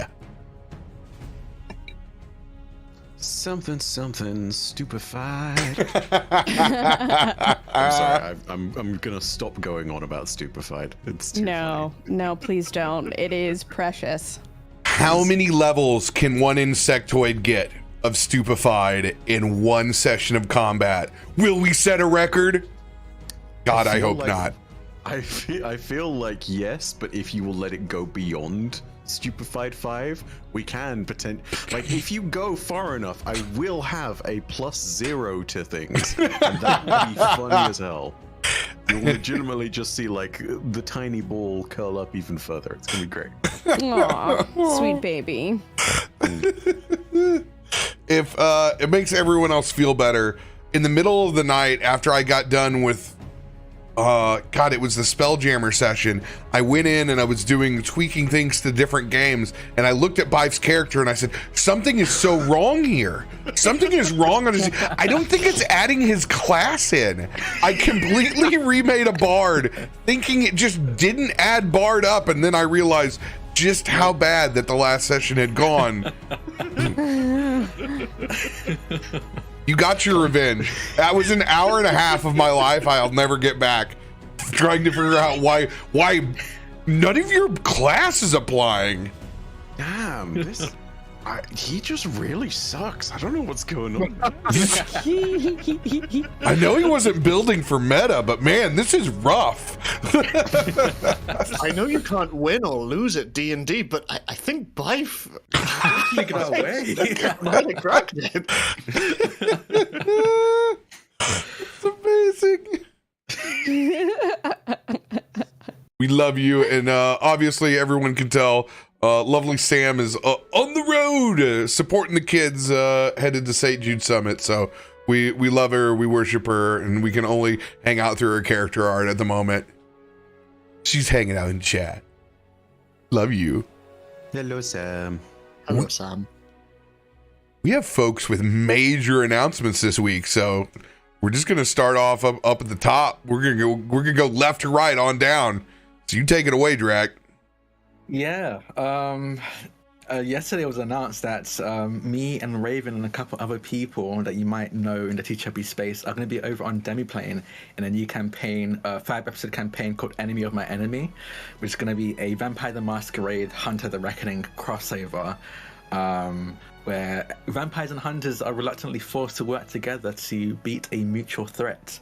I'm very stoked. I'm the production manager of it, and it's been a long time coming and a lot of work. And I was going to say a lot of stress, but I'm still stressed, so a lot of current stress that I'm feeling. But we've got a really cool cast together. I'm very excited. And that's going to be happening at, I believe it was 8 p.m. Eastern on May 5th. And it's going to be happening every Friday for the next 5 Fridays. But yeah, it's exciting. I'm stoked. I'm so glad you have a mini series for it, because I love the concept. I love that you're forcing hunters and vampires together. That's going to be fantastic. Yeah, I can't remember what triggered the idea, but I just tweeted it out, and then Dylan was like, I've run this for off stream for my friends. I was like, okay, cool, let's start planning on how we can get this funded, how we can get this sponsored, and everything like that. Yeah, then this dream team came together. Love it. Oh, yeah. Isn't it crazy how people can tweet out random things and they turn into amazing D&D games? Right? It's weird. It's I don't right? know. How does that happen? How does that happen? Get the fuck out of here with that fan! I'm so glad that's the first time that I've seen it. That makes it even better. This is it's from the Boulet brothers. Oh. And it says, "Hello, uglies." I want to let it be known, if we don't get some kind of prop interaction at some point with Chrissy and him just going total sass with that fan. Listen, don't you worry your pretty little stupefied insectoid head. We'll get it. Yeah, don't worry your stupefied head, because it might deal damage. I don't know what stupefied is. Yikes. I don't think Kaivar does either.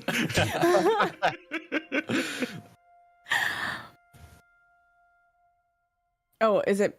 It's Do I your talk turn. now? It's your turn. Hi, it's me. I'm talking. I'm saying things. Yes, I was announced on the cast of Enemy of My Enemy, and I'm so excited. And we got to hang out a little bit last night and do some things, and I'm even more pumped about it because it just everything just felt so good. The cast is amazing. The storyteller is amazing. Drak is amazing. I'm just gobsmacked. I'm in awe. I love it. I checked my spam folder, and I am nominated for 2 BIPOC Streamer Awards. Thank you. It is don't make me fucking think of things. You know what? No, don't worry about it, because I'm going to tell you right now, because I'm looking at it right now. I'm lying. I'm getting to it. Okay, so it is for the Community First Award and the Chatterbox Award. So that's a thing that happened, and that's pretty cool, because I did not anticipate that, and that was happy. Hell yeah. I was happy. That was a good. Oh, I also have a third interview for a job. It's the third and final interview for a job that I'm really, really, really hoping that I get. Yo! So please wish me luck. That is happening on Friday. I'm really excited. Fingers crossed. Oh, thank you. Can I jump in again? 'Cause I remembered another thing that I'm announcing. I'm going to be over on Transplanar at 8 p.m. Eastern over on Saturday in a game of God Killer, where I play a God Killer and my dear friend Stella plays the God. And it's going to be a two-player one-shot of that game. It's called The Child of Time. And be there. It's going to be... Someone's going to cry, and it's going to either be me or Stella. There's a 50-50 chance. Both of us, I guess, but I don't know. It'll be the audience. No, that's how two-player D&D goes. Yeah. Can confirm. During COVID, I camped and ate beans with my buddy Radio, and then we cried. It was an emotional cowboy COVID RP. Was that you playing two very high Leonins trying to find the recipe for beer? No, those are actually good times. Those we never cried during those. Yeah, we played two hippie Leonins trying to score bud and brew beer in the Feywild. That's a Yeast Quest. We were. There's a joke to be made here. I just want you to know. I'm thinking it. No, that was Torben's quest was the camping eating beans. That was Dragonborns eating beans crying together during COVID. But yeah, we're going to be using the God Killer system, which is a new system Connie wrote, and it's going to be, I think it's hit Ash kind of ready, but it's going to be out fully in a couple of months. And where the GM plays God and you play the God Killer, and you go through the steps of trying to kill or maybe show mercy to the God you're trying to hunt down. I love that. That sounds really fun. I can't wait to see that. Y'all are so busy. I love it. I love it. If I may ask, Raven, when do you find out about your awards? And is there like an awards show that goes along with it? I don't know if there's an awards show. Just kind of looking over the email. There's, I guess, a link. You can go to BIPOCStreamerAwards.blogspot.com or just BIPOCStreamerAwards.com. And then you can check the categories. I don't know if voting is open yet, but we find out it is going to be live streamed. We'll find out in June who wins. Cool. And regardless, the fact that I was even nominated, is everything. Like, I don't care about winning. I'm not one of those people. Like, the fact that somebody was like, hey, I should nominate Raven for this makes my heart very happy. So. I'm glad you're neutral because I'm not, and I'm going to gain the fuck out of it inside my Discord. So whenever you get the link, we're going to bombard it because we play to win over here.